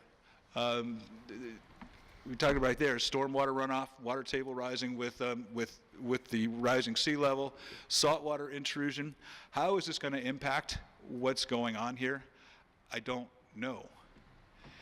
The question is, do you, and how far do you go with development until you get a better understanding? With respect to the PFAS, next slide. This is one of the most amazing molecules I've ever come across. And I've done the MTBEs, and I've done PAHs and VOCs. This thing makes MTBE look like a slug. It makes MTBE look slow. And when MTBE was a problem, all we could talk about was how quickly it moved into the water system. If you notice those bonds, those are fluorines. Those F bottoms, I don't want to get too much into chemistry here. Those fluorines are all bound to carbon. Fluorines are an amazing, it's an amazing atom. It's at 7 electrons from your high school chemistry days, which means 1 electron in its outer valence. It needs 2. Oh gosh, it needs 2. It really needs 2. It wants to, and it finds carbon. And carbon has 1 to share. So those 2 share an electron in that outer valence, and you cannot separate them. Once they get into the atmosphere, once they get into your environment, they're not coming out. Actually, they take a pause. Because when you consume something or drink something that has PFAS or a PFAS constituent in it, it will come to rest in one of your organs, liver, somewhere. And it will stay there, for the most part, until you die. And then after you die, whether you're buried or you're incinerated, it will exist again, either through the air or through the ground. It's not going away. When you start training around airports with AFFF, aqueous foam, it's how we put out fires. It's a good product, but it's loaded with PFAS constituents, with PFOS, PFOA. The cases are more and more. I mean, they're popping up all over because we're starting to test for it in municipal water. So on this island, when you have people practicing at the airport, it's groundwater table that's right below it. You're putting stuff right into your aquifer. Where is it going? I don't think we know from what I've seen. And by the way, you don't have to test for it, because the Safe Drinking Water Act provides a certain level of testing. The size here of your water district is small enough so only 700 random water districts around the country have to test for this substance. Anything over 10,000 has to. What we're finding now, and New Hampshire just passed a law saying everyone has to test for it. And yes, I'm going to be a lawyer, going to be on the New Hampshire bar, because I know something about this stuff. But it's going to turn up anywhere when we start testing for it. Do you know if it's in groundwater? How do I delicately put this? I have never come across a situation where there is groundwater below a trading site that didn't have PFAS in it. The first thing you need to do is find out whether it's there. Do the tests. Understand your baseline. And then move on from there and trying to find that plume, keep it away from the wells. By the way, the average price that we're finding for adopting a municipal water system to take PFAS constituents out of drinking water is around $20 million. So, the next slide. There's a lot here you don't know. And as I tried to pore through the administrative record and understand where this has come from and where it's been, and trying to figure out where it's going, I don't know a lot. How much water, what's your aquifer look like? How much water is in it? Is it like I've seen maps of, a big bowl underneath it, or it's nice little it's a bowl. But now we're finding out that it's much more complex with that, and that it may be several layers, maybe 3 layers. Those layers may be communicating or maybe not. How much is left in the aquifer when there's a 6 or 7 month drought? When sometimes the only rainfall is the kind of rainfall that is so intense that it just goes right off the ground and doesn't really sink in much. You know what happens to contaminants as the pool of water that they're in gets smaller, they get more prevalent. So, for instance, with PFAS constituents, which are measured in parts per trillion, and the tentative safe levels at 70 parts per trillion, I think New Jersey just passed 7 parts per trillion. I think probably every one of us walking around here, if we've ever had a takeout pizza or takeout Mexican or had Teflon pans, are probably sporting about 6 or 8 parts per trillion in our bloodstreams.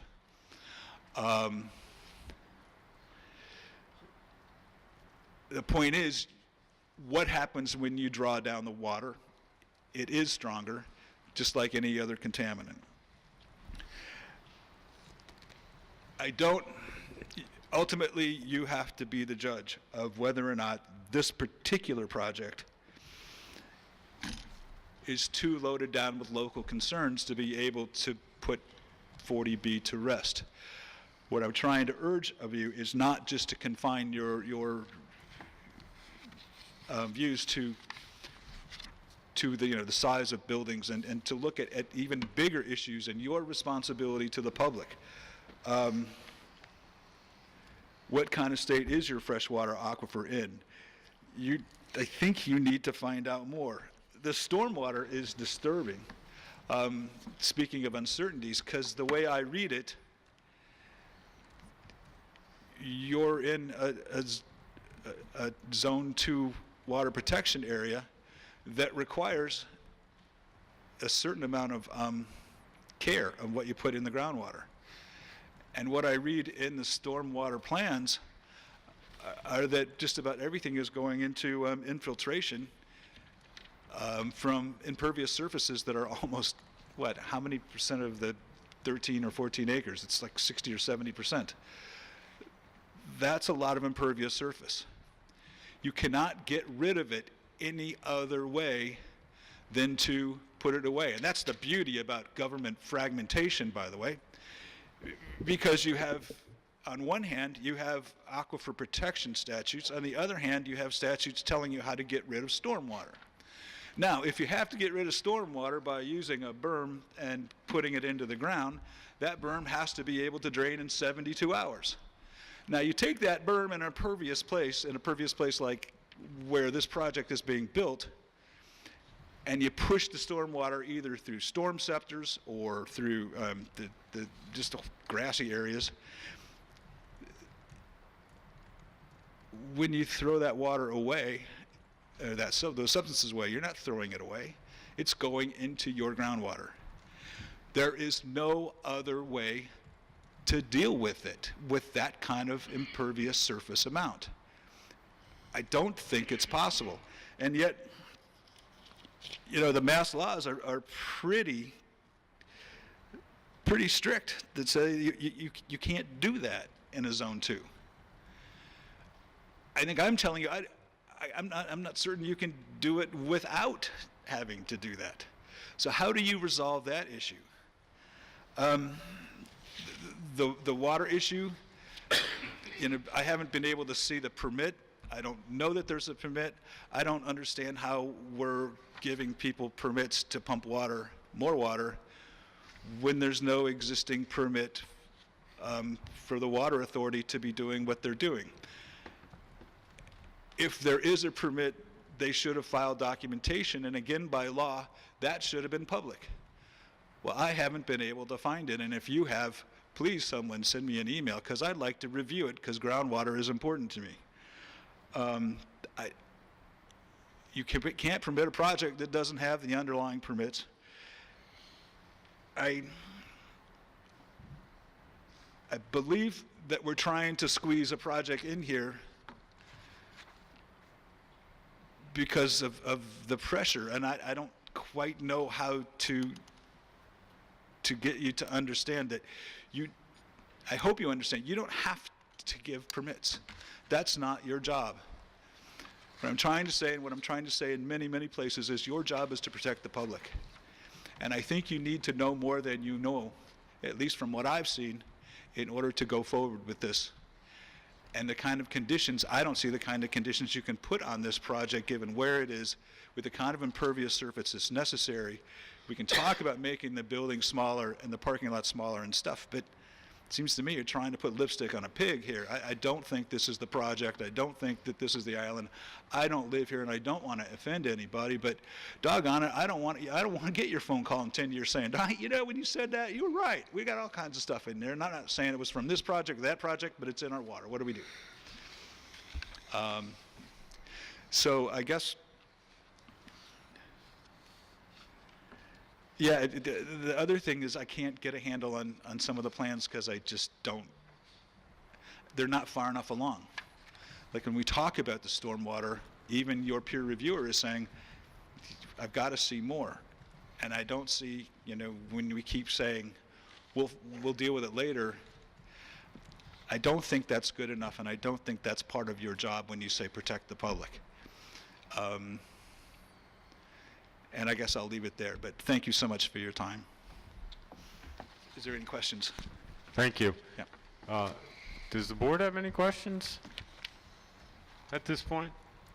I had a couple quick ones. Just out of curiosity, how does one do a carrying capacity study? You pay hydrogeologists, you pay biologists, you pay chemists, and you all work together to try and figure out what kind of demands are being put on the system, how the system is responding. In the Florida Keys, for instance, it was pretty obvious that once you flushed a toilet, if you put dye in what you were flushing, it was showing up outside in the ocean in about 10 minutes.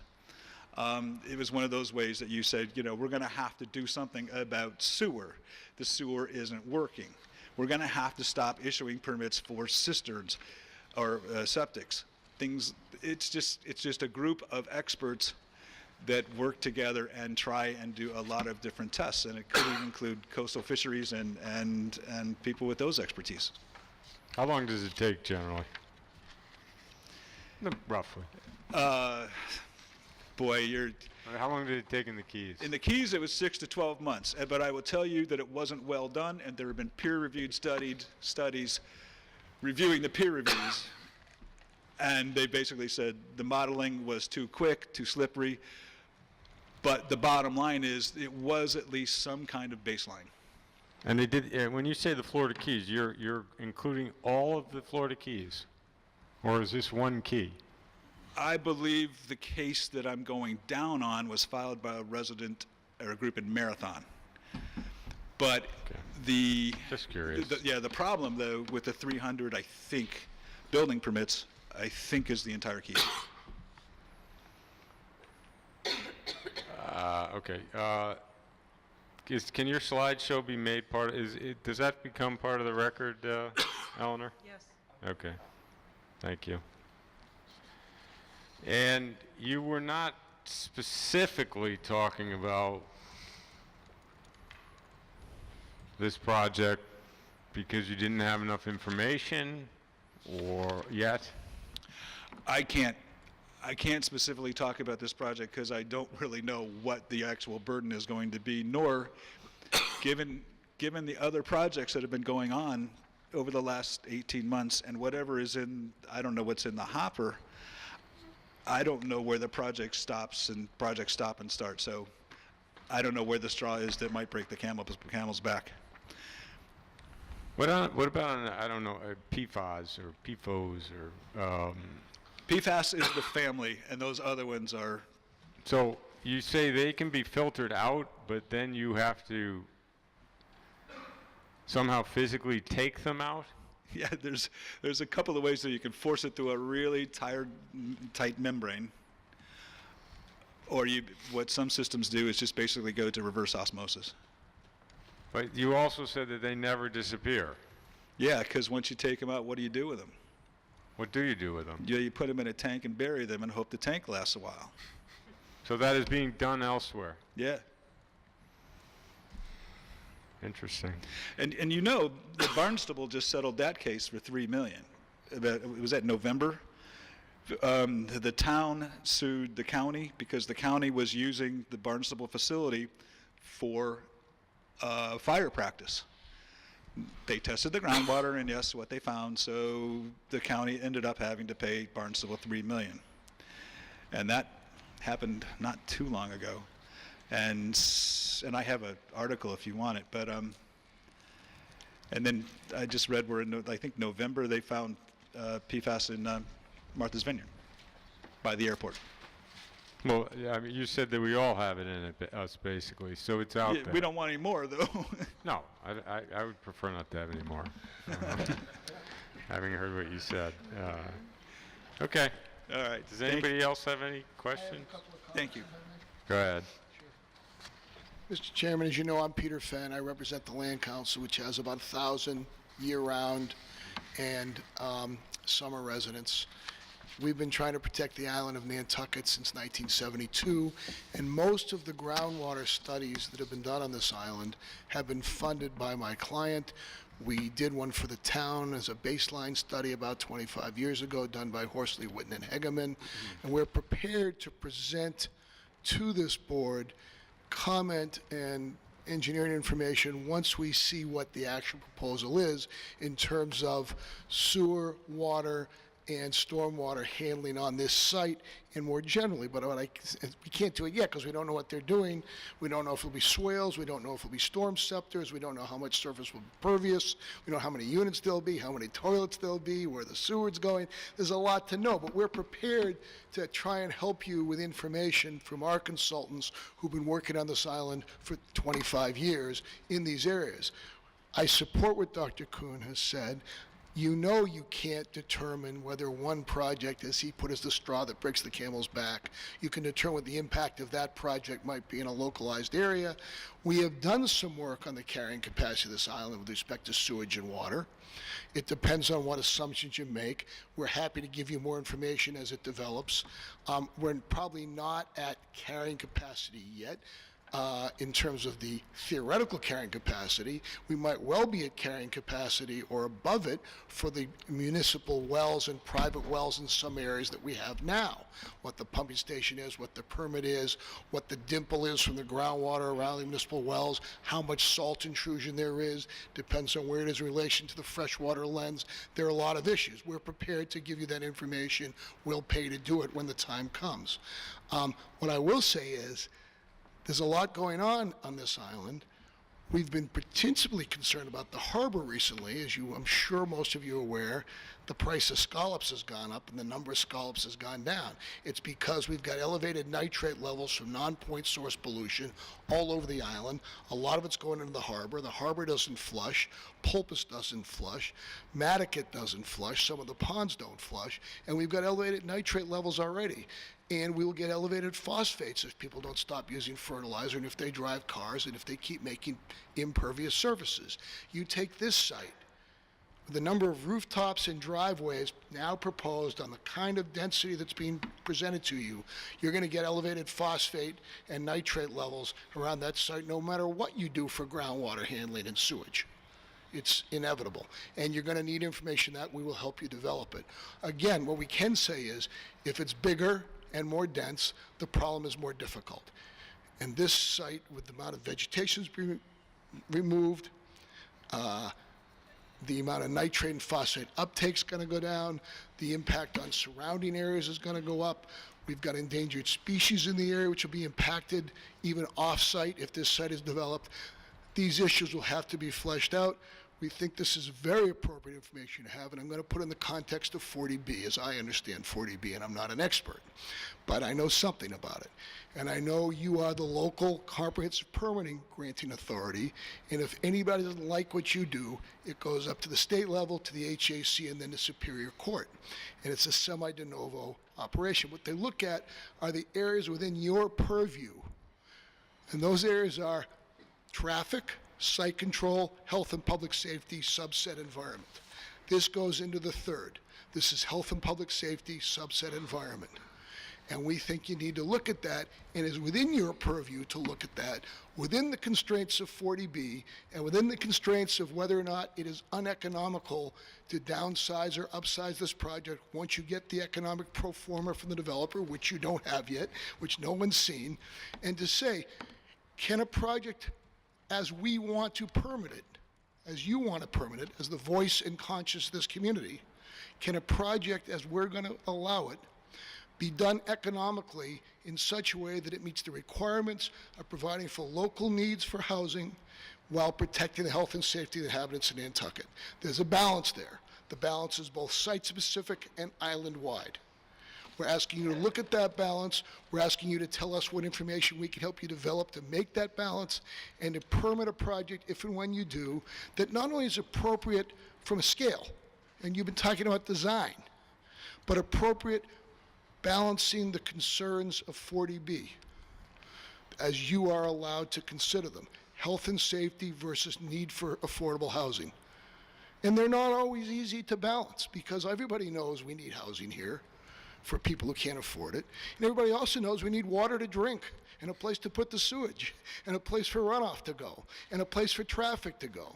I will say to you, as the voice of my client, which is a pretty fair percentage of people who live or somewhere on this island, who pay taxes on this island, and who've been concerned about the environment of this island for almost 50 years, and who have paid for most of the environmental work that's gone on in this island to try and inform the kinds of decisions you're making.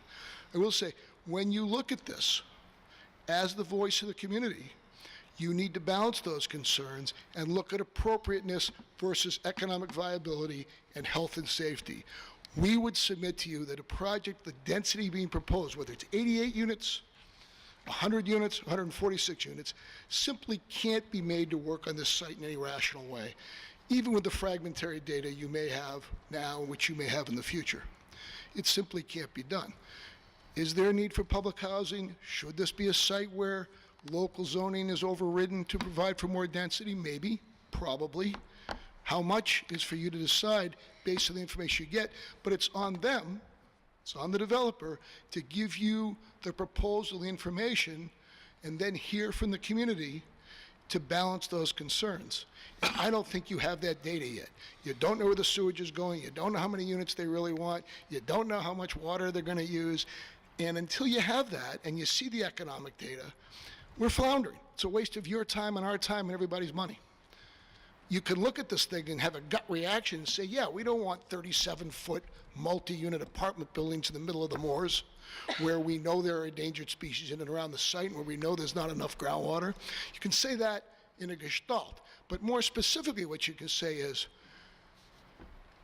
13 houses is what you could get there plus secondary dwellings under current zoning. They want 10 times that, or 8 times that, or 6 times that. Is that reasonable? Until you see the economic data, you can't even begin to evaluate it.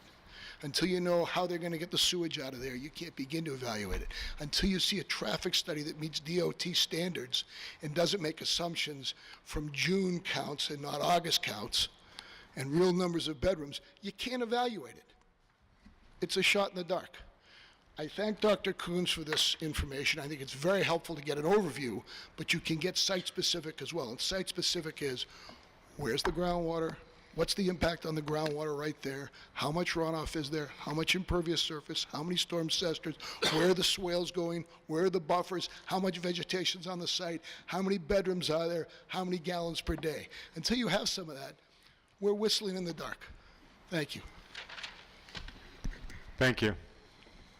I have a couple of follow-up questions for Dr. Kuhn, if I could. Go ahead. Dr. Kuhn, based on what you've seen of the record in this case, and you have looked at the record in this case, have you not? Yes. Is it your testimony that the uncertainty that you have seen would lead you to say this project should be denied?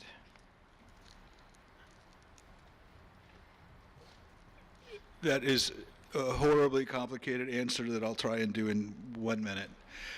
that's the screen that's up there, but what that entails is another balancing act. Uncertainty, if you're trying to represent the public good, if you're trying to do the right thing to preserve this island and its services, you have to weigh the potential for serious harm against whatever good is coming out of the project.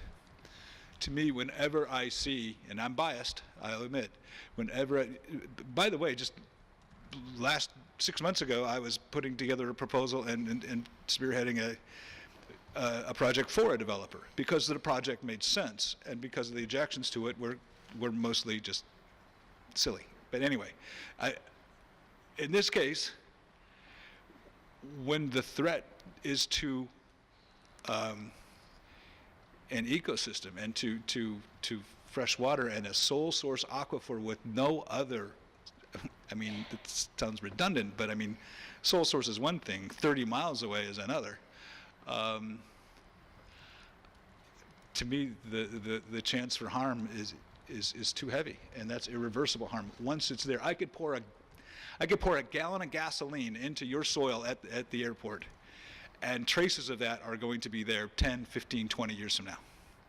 You want to do that with molecules like these that are out there now, with the PAHs and the VOCs that come in runoff from driveway sealant and stuff like that, when you're trying to deal with impervious surfaces? No, I think the risk of harm is too hard, and I would very reluctantly, but I would have to say no, I wouldn't be in favor of the project.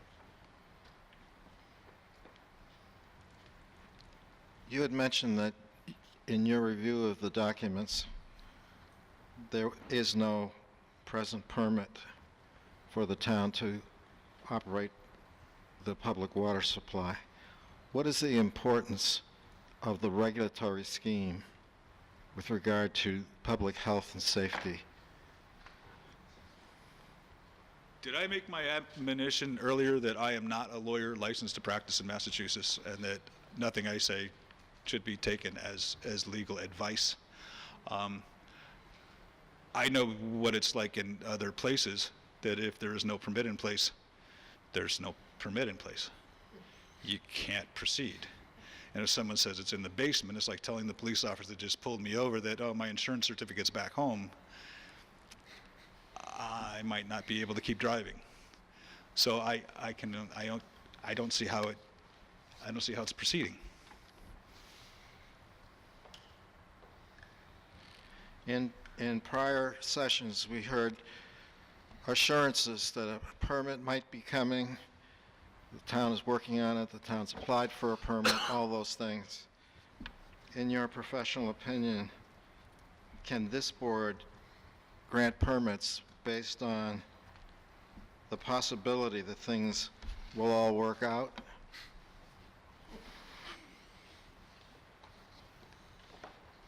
No. Do you need to use facts?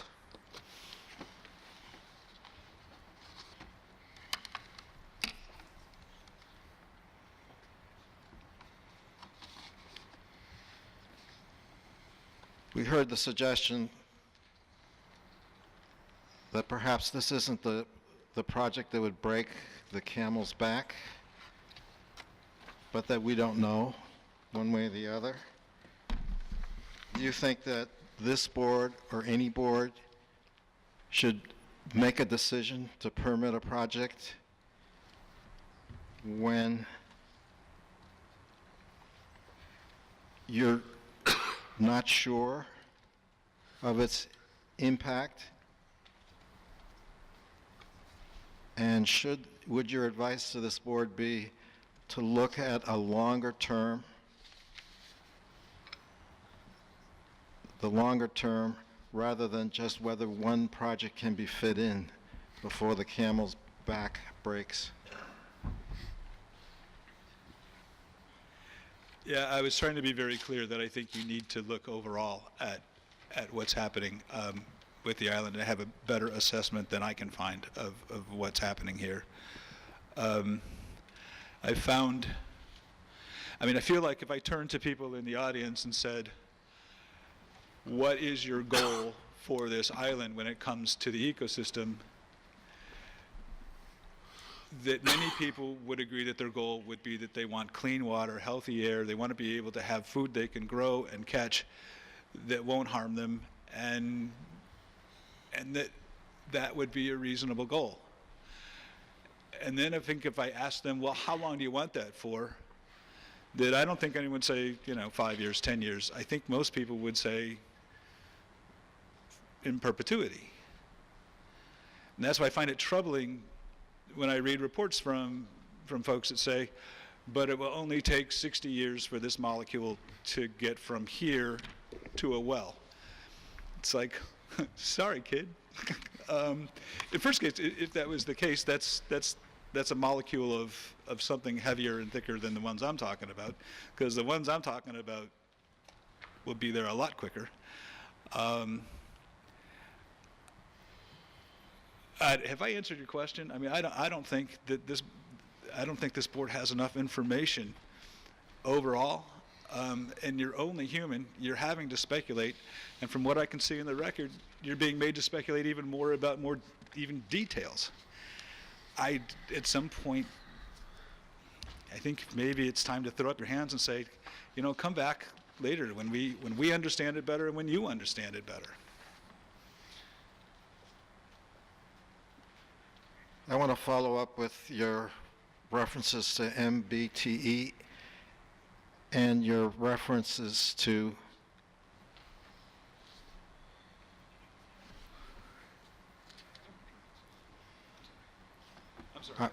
I want you to explain your reference to MBTE and your references to the fact that different molecules could travel at different speeds. Okay. Could you elaborate on that? My reference to MTBE is, some of you may remember when MTBE was an issue in groundwater.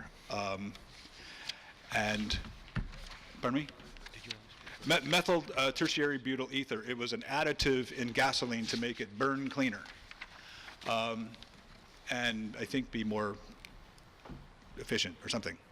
The problem is, when you spilled it, the manufacturers thought that it was so small a molecule that it would just volatilize, that it would just evaporate into air. Well, it didn't. It went into the ground. And MTBE causes various forms of cancer in low dosages. And so there was a massive, universal settlement, class action settlement, decade or two ago. What I was saying in terms of the molecules that I fear might be at the airport or on groundwater at the airport, those molecules make MTBE look slow. Because the whole thing about MTBE was, wow, it moves really fast. You ain't seen nothing yet. These molecules can really move. And then, I did the ionic thing, right? If they come out as salts, they're even quicker. They're smaller, they're quicker, they're carboxylated, if you will. So they're speedy little rascals that never go away. I have a question for you, John. Sorry.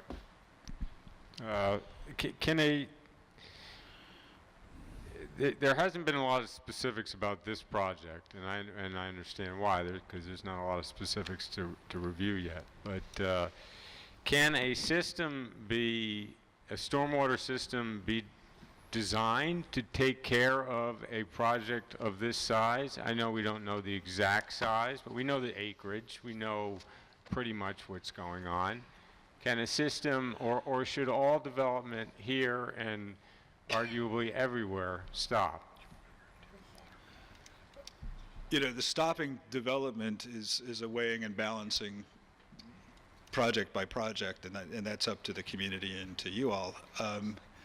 Can a system, I am not a hydrogeologist, but I know if you start using storm scepters, I don't know of anyone that's ever maintained them correctly, but I'm not saying that they wouldn't. But even if they do, the storm scepters will take some of the grit and the oil out, but still allows water and other stuff to pass through into the aquifer. There are areas that, as I understood it from what I could see, that is stormwater runoff that's going right into the grass, and basically dry wells, I don't know what you might call them here, but they're pushed and bermed and then allowed to go into the aquifer from there within 72 hours of when you put it there. The other interesting thing, by the way, I don't know if I mentioned this, but when you do these calculations, you have to follow guidelines that use 1986 data on precipitation. And when you read the stuff from the most recent global climate change reports, they actually talk about how in New England and the Northeast, that's when precipitation stopped being sort of normal, was the mid-1980s. And that ever since then, it's gotten really weird, intense, and more intense, and more intense, to the point where by March of 2050, we're going, I don't know why I said March, but by 2050, the monthly precipitation is supposed to be 1 inch per month more annually than it is now. The point is that those calculations were done based on 125, or handling 125-year storm a year, and I think we're up to like 325-year storms a month in Maine, but it's almost like a calculation that we don't use anymore. It's more an expression of probability. So if you were trying to design a system other than to pull it all into a big tank and then pump it into a sewer system, I don't see any way that you can keep it out of the aquifer given that amount of impervious surface. Thank you. And I was kind of pulling my hair out trying to figure out where there was one, but the data's not for me to find, apparently. Okay. I have a question to doctor. Go ahead. Speaking in the microphone and identify yourself, please. Yeah, Ali Tipsurkaev. So, just want to clear the question again. How much facts you got that this project, gonna do split that point, I'm sorry, how much facts do I have on this project? Yeah, this is it. Yeah, the best I could do was to go through the old agenda items that were on from this board, and I think that's where I basically got everything I know about this project. Oh, and I watched videotapes of these sessions. So there's no fact. Basically. Huh? You don't have a solid fact that this is it, right? You were talking about the facts, right? Yeah, I can't tell you how it will overall impact. I will tell you that it will put, as it is drafted now, as I understand it, it will put stormwater into groundwater. Because that's the silly way we drafted our laws, sort of in isolation from each other, and they have to comply with it, and I understand that. That's why I'm saying I don't think it maybe is such a good idea. Okay, and what solution would be? How we could deal with this? We have a obviously problem, right? We need the housing. We get rid of the people. What's your solution? I really appreciate the question, but if you think I'm going to come in here from Maine and tell the people of Nantucket what the solution is, I don't have one. That's why you all are here, and I'll leave it to you. I just want to point out my concerns. Thank you. Sure. Go ahead. Tron Bamber, 28 Washington Pond Road. I'll tell that last fellow how you resolve the problem. You've already got about 360 or 70 houses in the Glowacki subdivision. You've got 1,054 lots on this island that aren't even built on. To solve the problem, you stop building houses. Too much, there's not enough room for all the water to drain down. It's totally going to be contaminated. When you put 156 houses on that property, it's outrageous. They should never do it. And one other thing, in Barnegat Bay in New Jersey, their sewer pipes, like in Nantucket, just burst 6 weeks ago. And I called up Roberto Santa Maria, and I said, don't you think that 2,700,000 gallons of sewer that went in this harbor probably went out to Nantucket? I know it all went out in the no-name storm. It was out and right in my waterfront property within hours. And here's what it was in Barnegat Bay, and it just happened 5 or 6 weeks ago. The sewer there in 24 hours went 3.5 miles, and that's way bigger than Nantucket Harbor. That's what it polluted from the pipes breaking. It's outrageous that you're even considering putting 156 units. There won't be a blade of grass or a tree there, and when all the rain and all the pollution from all the cars, it's going to contaminate this whole island, and then it'll be worth nothing.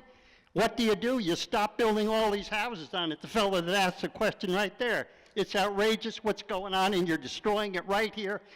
40B shouldn't even be allowed on Nantucket. This is a remote island. It's got tremendous history. It's only got one aquifer, and all the dump now is totally contaminated at the landfill. All of it, shallow and deep wells, are right now contaminated.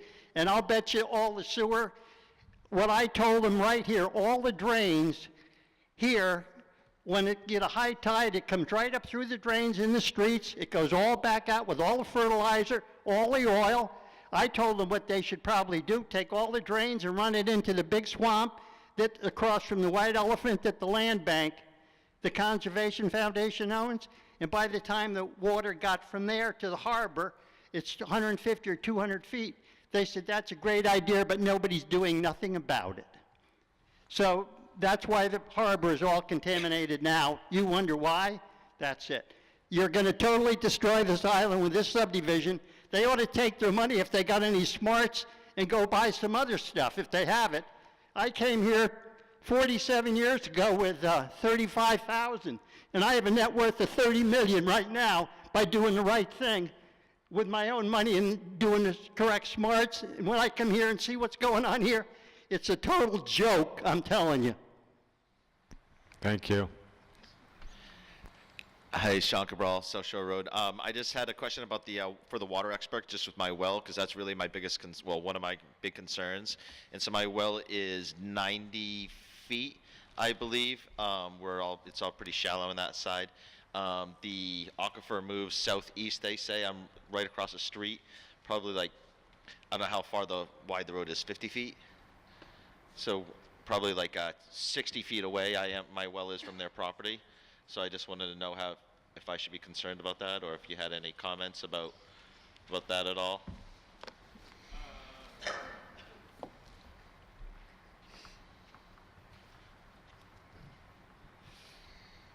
Yeah, I honestly don't know. I mean, one of the things that I really had a tough time figuring out was groundwater flow. I can't figure out what the steady flow. I've seen rates. I haven't seen that many directions. And there's all kinds of influences that can come to bear. If you're asking me as a normal human being, maybe even raising children, if I'd be concerned 60 feet away from a stormwater, the place where people are putting stormwater into the ground, and if my well was, fairly shallow, I would get it tested, but it could be that nothing could be wrong with it as well. So just to clarify something the expert said, you were asked what you reviewed, and I just want to make it clear. You said you reviewed board agendas. When you said reviewed board agendas, did that include the packets that went with the agenda, stuff that was posted online? Yeah, you have that great website where you post all these documents, and that's where I got them from, yeah.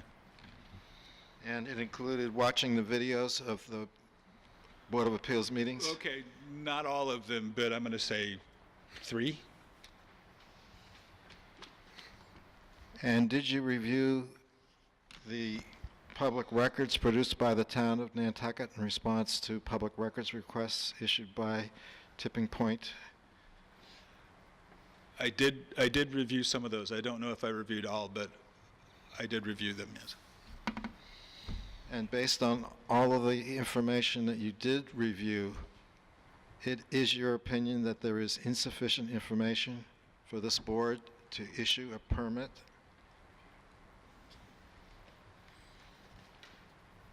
I think for that reason and the other reasons that I tried to outline, there's insufficient information for this board to issue a permit, yes. I didn't state my name earlier. Patrick Tafe. Hey, something that I've been talking about for the past couple years is with a few people is how many people can the island of Nantucket support? And from what I just heard tonight about our water and potential risks to our water supply, whether it be this development or just overdevelopment period, in the sake of health and safety, can you deny this project until Nantucket does a feasibility study to determine the carrying capacity on the island and have a baseline for moving forward? You know, maybe it means that it takes a year or two, and obviously something maybe at town meeting we have to fund this study. I don't expect the developers to do it for us. But is that possible, that we could deny this project just based on the lack of information that we have and how we don't know how it will affect the island? I'm going to let George answer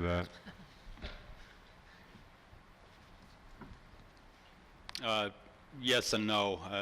No, you can't. You can deny a project for lack of sufficient information, but you're conducting a process here by which you're seeking to determine all the relevant information and data, and you have experts from the developer, you have peer review consultants, you have consultants that were retained by the select board, you have the consultant you've heard from tonight. Apparently the land council at some point will have a, some type of engineering report for you. So yeah, if in the end you can't make a reasoned decision as to a particular issue, that would be a grounds for denial or imposition of a condition. But you got to take these projects as they come to you, and you have to treat them like equally to any other developer on the island, certainly.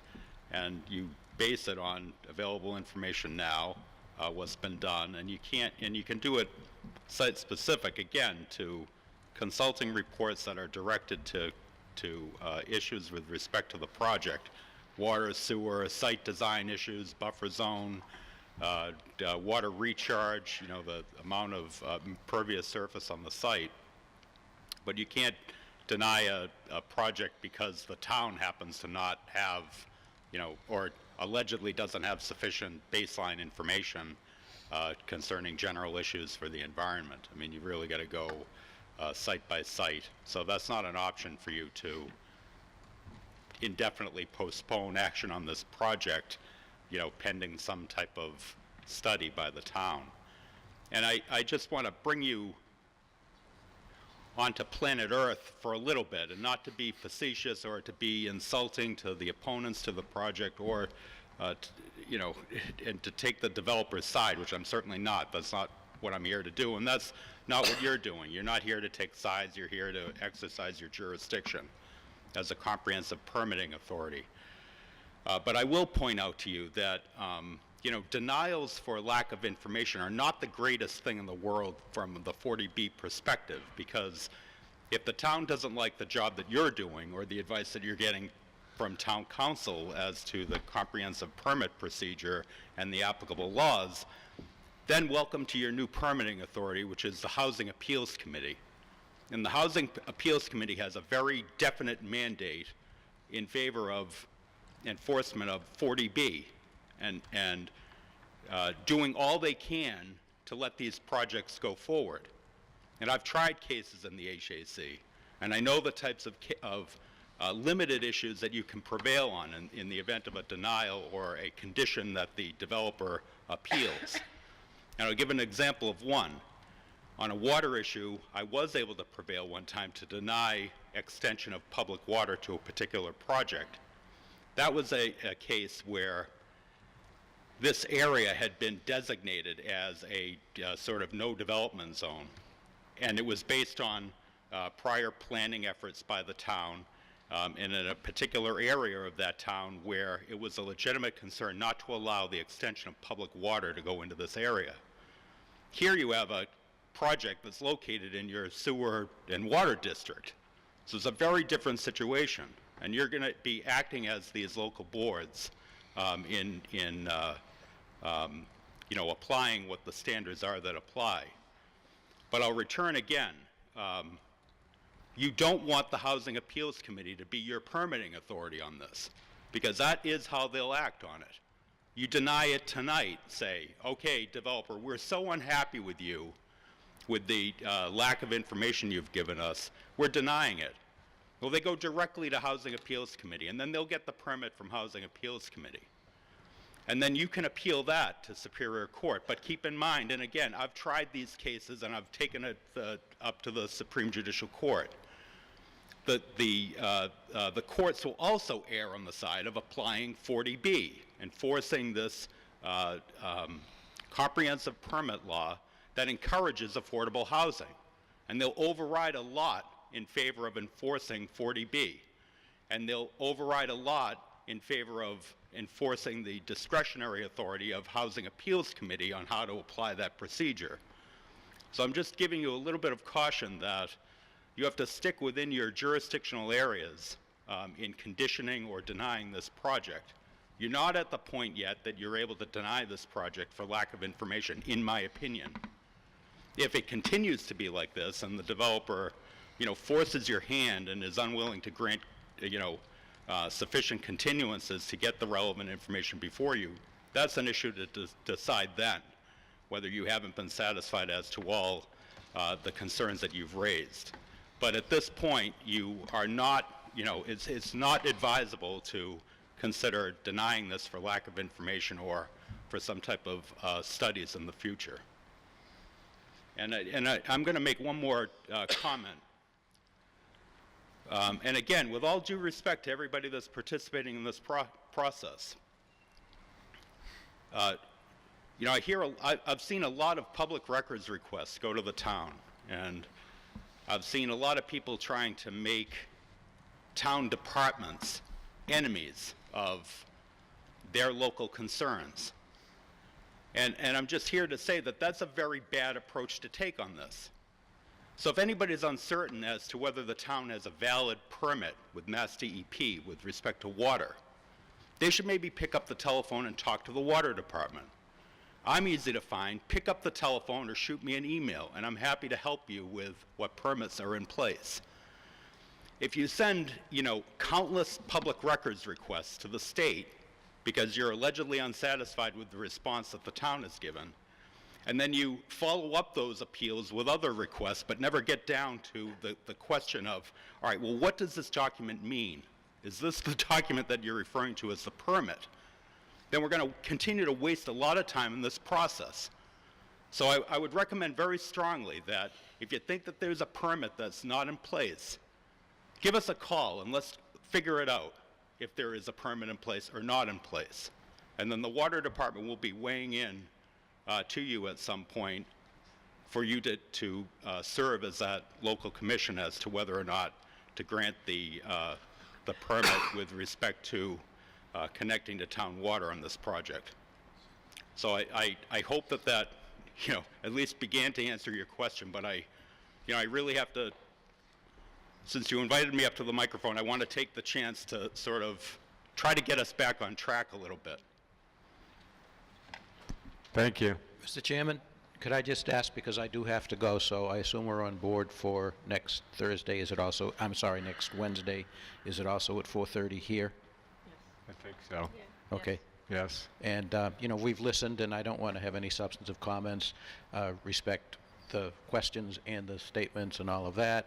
I just want to say that silence on our part does not indicate acquiescence to what has been said for the last hour. So, we respect the folks stating it, but I just want to say we don't have a response. I don't think one is called for, but that does not mean we don't. That does not mean that we do agree. So I'll see you next Wednesday. Thank you. Thank you. Mr. Chairman, I have to go in a minute also, which will relieve you of at least one more lawyer. I just want to say that I pretty much find myself in agreement with George, and I'm not sure under the way 40B is written, construed, and enforced by people other than you can look at island-wide carrying capacity and trying to decide whether to permit or not permit a specific project. You can look at the impact of that project on health and safety of the island, the vicinity, and its inhabitants, the people who live there. When you look, to respond to your question, when you look at carrying capacity, there are two different things. There's what the island could support in theory, at a total build-out, which we've looked at, how many lots there could be, and if you did on-site septic for the ones that would not be on town water and sewer, what that would do to the groundwater levels, permittable groundwater levels for nitrates and phosphates. There's also what the infrastructure in place has for carrying capacity. That is to say, what can your pumping stations supply? What can your sewage system handle if it's not expanded? We don't see yet, and we think it's incumbent on the developer to tell us how they're going to get sewage out of this project to the town sewer beds, because we don't see that there's a main that can handle it, and they don't see a way they can force the town to build a main to handle it. We'd like to hear from them. I think if they can't answer that question, this project's a non-starter. We're wasting our time. But carrying capacity isn't just what the island in theory could support. I do find myself agreeing with George. The HAC may look at this differently than you do, and you have to think about that when you decide whether to permit it, what to permit, and what conditions you might put on it. I think there's always a tension. You guys got a pretty good idea that probably most people on this island are not very happy with this project.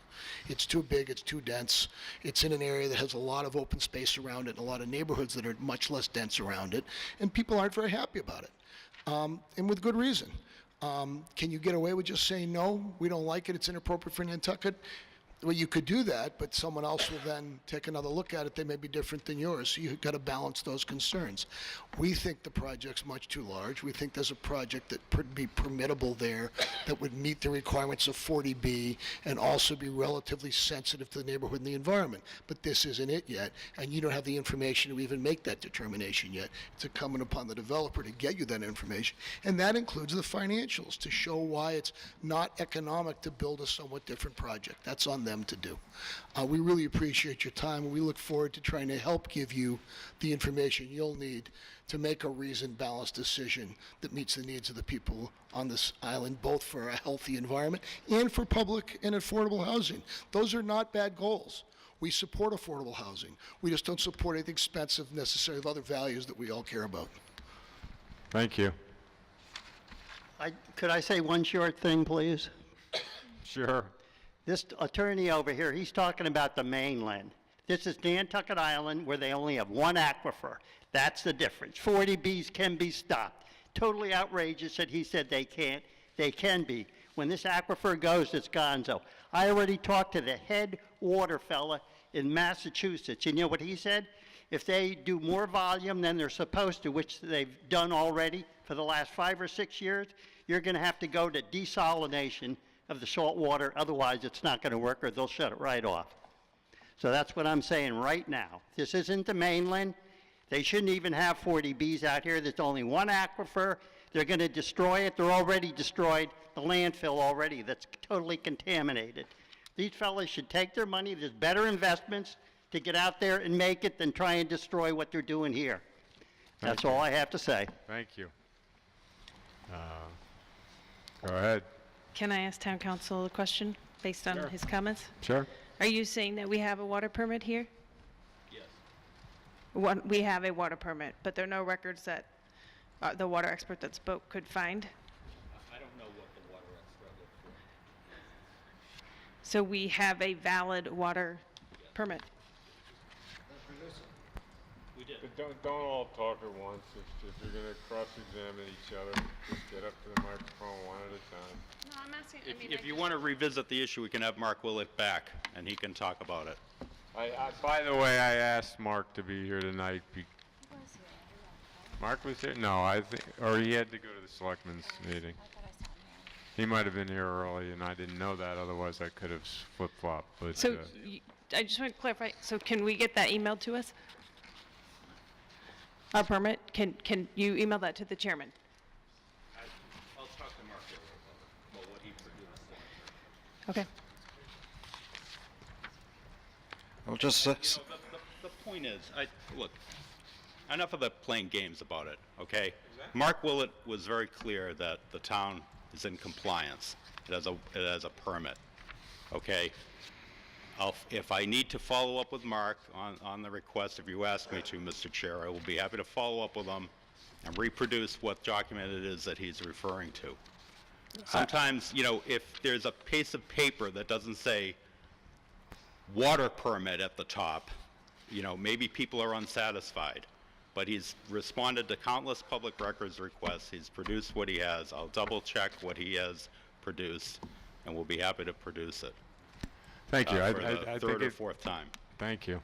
Can I just add to that, that there's an order outstanding from the Superintendent of Public Records telling the town of Nantucket to produce the water permit. That has been issued 2 or 3 times by the state. I've looked at all the documents produced by the town. There is no water permit in those documents. If Mr. Pucci has a water permit, please provide it. Just send me a letter, send anybody at Tipping Point and this board a letter saying, here is the water permit. It's a pretty simple request. Thank you. Just to correct the record, okay? The Supervisor of Public Records does not have a current order against the town of Nantucket. Despite all of your efforts to try to get make some type of waves or something with the Supervisor of Public Records, they've gone for naught, okay? Ms. Perry has submitted several public records requests. They've been complied with. The state followed up. Our office, we had to get separate counsel in even to deal with all the volumes of the requests coming in. The town is in compliance with the public records requests. I'm not sending you a letter about anything, nor am I obligated to. Don't represent in public that the town is in violation of any type of order from the state custodian of public records. Guys, all right, listen. And I'm going to say one other thing, okay? This may be the town of Nantucket. The town of Nantucket is a town in the Commonwealth of Massachusetts. GL Chapter 40B applies to cities and towns in the Commonwealth of Massachusetts. There are laws that you have to apply. Local conditions are one thing, and local concerns can be something valid that would be a condition or grounds for denial. So if you're getting into issues like site plan review, that the project is too dense, you don't get to focus on density and tell the developer, your project is too dense, you need to produce the pro formas for us. It's not how the process works, it's not legal. What you can do is you can say, we find too much impervious surface on this site. We find that the setbacks are not sufficient. We find wells in proximity to something that may be contaminated. We find a local regulation with respect to water recharge, percentage of impervious areas. We find that those present a compelling case. And if you want to apply those types of rules, you can do that. Then if the developer says, I can't comply with that without reducing my amount of units, and if I reduce my amount of units, that makes the project uneconomic. At that point, you can say to the developer, well, we're imposing that, and you're going to have to produce your pro forma to show why you can't lessen the density to address these particular concerns. But you have to do it in a process, and it has to be based on expert evidence that from an expert who's competent to testify on that type of issue. So that's how the process works. Okay, I want to piggyback on what George just said. We are spending a lot of time talking about things that in the end are not going to make this project go away. We are in the Commonwealth of Massachusetts. We are subject to 40B. The rules are quite clear. If we deny it and it goes up to HAC, it's going to end up being a project that most likely nobody likes. This is our opportunity as a town to work together with the developer to come up with a plan that works. Even if we don't love the idea of a 40B, it is the law. It is what's going to happen. Tipping Point, I appreciate your efforts. I appreciate everyone's efforts who's been here. But what George was saying about making an enemy of the town, that is not the way for us to fight 40Bs as a town. And now I might be speaking as an individual instead of a board member, but I would love to see this effort by the town, not just Tipping Point, but to be focused at the state level to change the law. Because the things that Dr. Kuhn was talking about, those are really important issues. At this level, we don't have the governance flexibility to make some of those decisions that he's saying that it would take a strong local government to do. We are just the Zoning Board of Appeals. We are a regulatory board. those are things that would be a great presentation to go to the Board of Selectmen, to be at annual town meeting, to try to get that kind of study funded, but this is not the arena for that. And if we continue to waste time, we are going to come under the gun and be either approving a project that is not well thought out or denying it, which I really don't want to do, because then we end up at hack, but we may be forced into that position. I really think that everyone in the room needs to think about the long-term goals. This project is already in the pipeline. All the things that the other 500 projects that were mentioned they're already in the pipeline. If you want change at that state level, then that needs to be done at the state level, not at the Zoning Board of Appeals. We can't subrogate the 40B law. We are subject to it. Thank you. If I can just correct something that I just heard in this room. I believe the first meeting that we had here, Mr. Willett spoke to us, and he told us that the state has not issued a new permit to Nantucket yet, and that we have exceeded the volume of water that we're pumping. So I don't know how George can sit here and tell me that we have a valid permit if the state hasn't issued us one. I think what he said was, and George, you can correct me if I'm wrong, was that the state is in the process. I believe You're it was in compliance with DEP. That's all. Right. That's all I'm saying. Right. That's finally a good point. And so just to clear up confusion, that's what I'm saying. To play games with the town and to say, well, I don't read this document this way, therefore you're in violation of our public records request. It doesn't work that way. And I agree exactly with what Mr. Willett said, and that's what my point is. You're not in non-compliance with Mass DEP.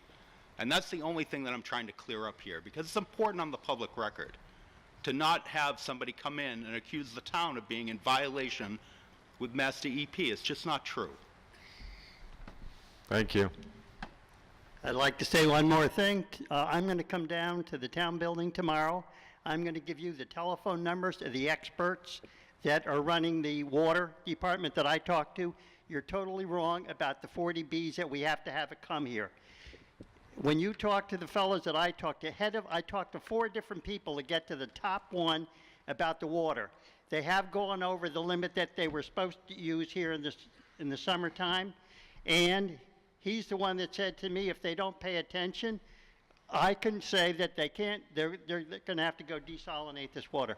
I'll bring it down to your office, wherever you want me to bring it tomorrow. You call up the fella, he'll tell you the same ones, the top ones at the DEP. I did my homework, and there is no such thing, like you said, young lady, that this town has to take a 40B. It is not. This is an island, and if the aquifer can't support it, and the sewer treatment plant, and all the stuff that's going out there now, which contaminated the landfill, this fellow is totally wrong too. I'm telling you, you don't have to do a 40B if it's going to contaminate and ruin this whole island, and you're totally wrong what you said. And I'll give you the telephone numbers, and you call up the people that I talked to. Thank you. Jacques Simicki, a butter. A couple points. One is that indeed tipping point, probably not tipping point, South Shore Crossing, or Surfside Crossing, or whatever you want to call it, is not going to be the tipping point of destroying the aquifer in Nantucket. But one point to be taken is that when you degrade aquifers, it's a death by 1,000,000 cuts. It's people dumping gas cans in their yard. It's humans doing what humans do. But that being said, stormwater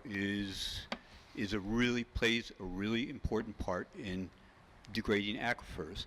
And it is within this board's purview to use that as a reason to deny this application.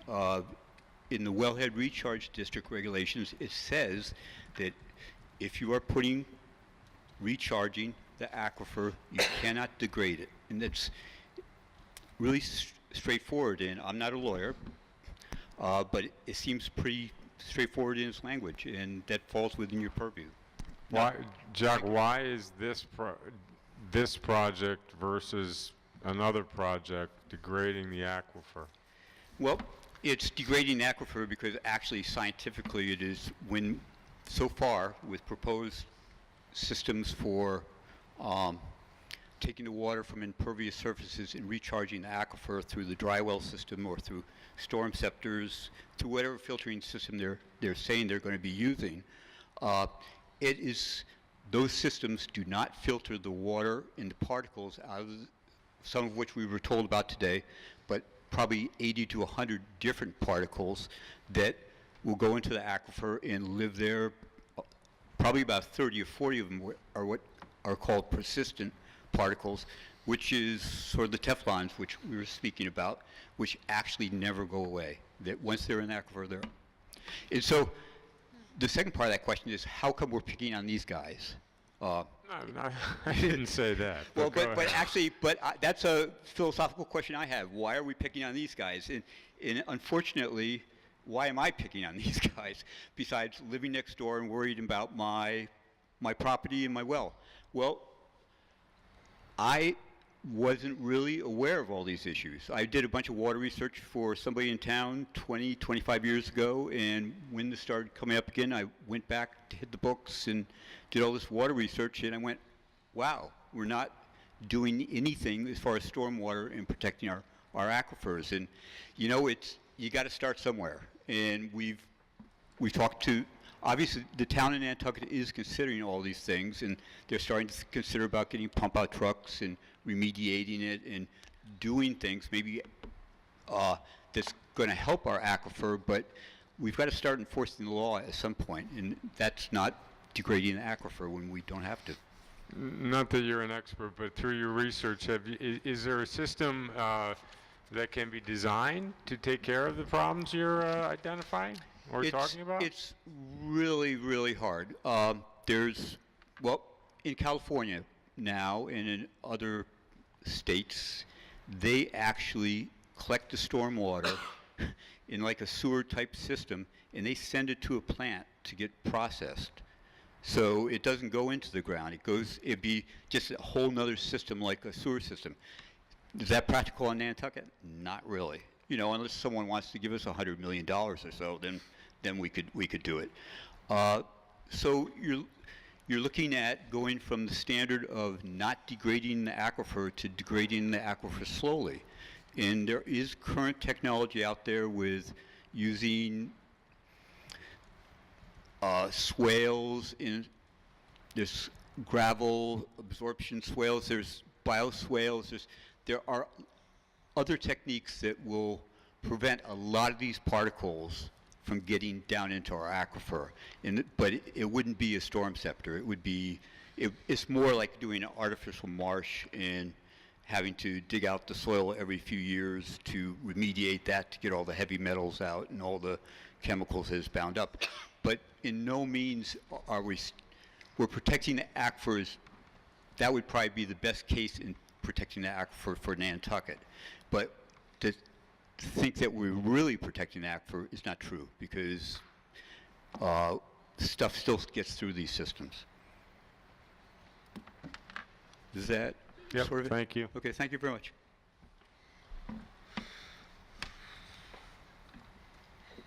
Good evening, Bruce Perry again. I'd like to say this is what happens when you have lawyers in the room, but, and my other point is, yes, Ed, it's almost time. I submitted some comments on their packets. I just wanted to know if the board had any questions for me on my comments. And while you're looking at the comments, like I say, generally engineers are an optimistic bunch. They feel they can design anything to do anything. So yes, there's probably a stormwater system that could be designed for this property or for the island in general. But whether it's feasible or we could afford it, that's a different question. So, thanks. I reviewed your comments because they were part of the packet. I didn't have any specific questions about them. Okay. I'm just Anyone asking. else? All right. I Thanks. didn't have any specific questions, but I appreciate them, and Yeah. they helped me in my review. All right. Thank you. Absolutely. Hi, Sean Cabral again. I just wanted to make sure, I just had a couple comments, I guess. I just, when the lawyer, attorney over here was mentioning, Megan Perry, and Tipping Point's making an enemy of the town. There are individuals.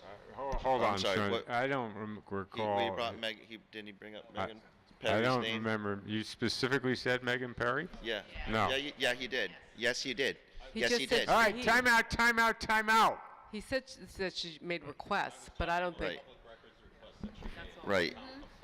And I just want to make sure, I'm not up here representing Tipping Point, and, you know, if one person out of a large group out of a neighborhood, you know, I just want to make sure that this isn't a whole community that is represented saying this, and I just don't want anyone to be alienated. I know this is public meetings that, I just still, you know, this is a public meeting so everyone can come up and speak, and I know not all of it is, you know, really helpful at all. But, I mean, I just don't want to, if you look at the Tacoma Greens project, I guess it seems like the town is always blaming the neighbors, and I just don't want the town to start blaming us for, you know, the neighborhood for, you know, anything. You know, it just seems that, like, I just want a fair shake of this, and I want everyone to be able to come forward and have their, you know, their say. That's all. I don't want anyone to feel that they can't come up and talk. That's all. I just want to make sure that we can do it, you know. Absolutely. Some people are more We helpful than others. appreciate the public comment.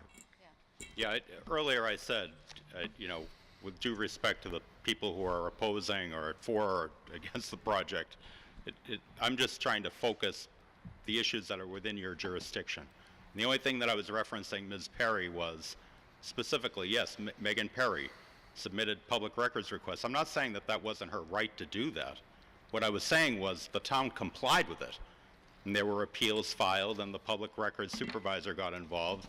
And the only thing I was correcting was there is no outstanding enforcement issue with respect to any of Ms. Perry's public records requests. And for Mr. Durensis to stand up and say that there's some type of order from the supervisor of public records that's active against the town, that the town is not in compliance with these public records requests, is not accurate. And the only thing else I'm pointing out is to try to make an enemy of town departments is not productive. If you have a question about a document, you know, again, it's a free country. You can pursue whatever rights you want. But if you have a question about a document, feel free to call up, you know, either town administration or that department head or town council or wherever you want. And if I have authority, I'll respond to that question. If there's any, you know, seeming lack of information, we're happy to provide it. That's the only point about making out town departments to be enemies. There's no reason to take an adversarial stance with respect to town departments who are acting in good faith and lawfully. That's my only point. Thank you. I think we may have had enough of this for tonight. Unless there's some new subject that we want to talk about. Since my name is being mentioned, I want to be sure it's clear that I was talking factually. There is no water permit produced by the town of Nantucket in response to repeated requests, and that there were orders issued by the state to produce the water permit. Thank you. Frankly, I don't understand why we're debating this point. I just don't get it. Why? I don't know why we're arguing with you about this. It just doesn't make any sense. That ultimately, if there is no permit, there won't be a. Yeah, the only reason we're talking about it is because I just want to correct the public record. You can play games about semantics. This is but my my point. point was that the town is not in violation with Mass DEP is my only point. Right. If there's a question about documents that were produced, we're happy to, you know, answer any questions that relate to it. That's the only reason it's coming up. I just don't want issues to be represented on the public record that aren't necessarily true. But I don't want to belabor the point and get into semantics. I think we're getting a little too far off the track. So Can I just say one thing? You know what? Just bear with me, Ed. As a private citizen, it's a lot to understand. You guys are all professionals. You're builders. We're not professionals. We're volunteers. No, we're not You're volunteers, professionals. but you I have mean, expertise that who are the normal person doesn't. So when Listen, people when I ask look around the questions- room, there are a lot of people who know what's going on in the No, but you audience. have expertise. As a citizen, when you ask questions, George, people have gone to the department heads. It's not an us against them. It's really people trying to figure out what's best for Nantucket. And sometimes the answer they get are very difficult. And it's not, So you're saying all these things. He sent a follow-up please. that accused Eleanor of not responding. Please. His original email bounced back to him because And that he was a didn't type mistake. her And- Okay, okay. Can I get a motion to adjourn? Let's call it tonight. I'll make that motion. Thank you. So the next meeting, just to be clear, is next Wednesday. I believe it's the 23rd, 4:30 here. So the motion's been made and seconded. Any further discussion? No. All those in favor say aye. Aye.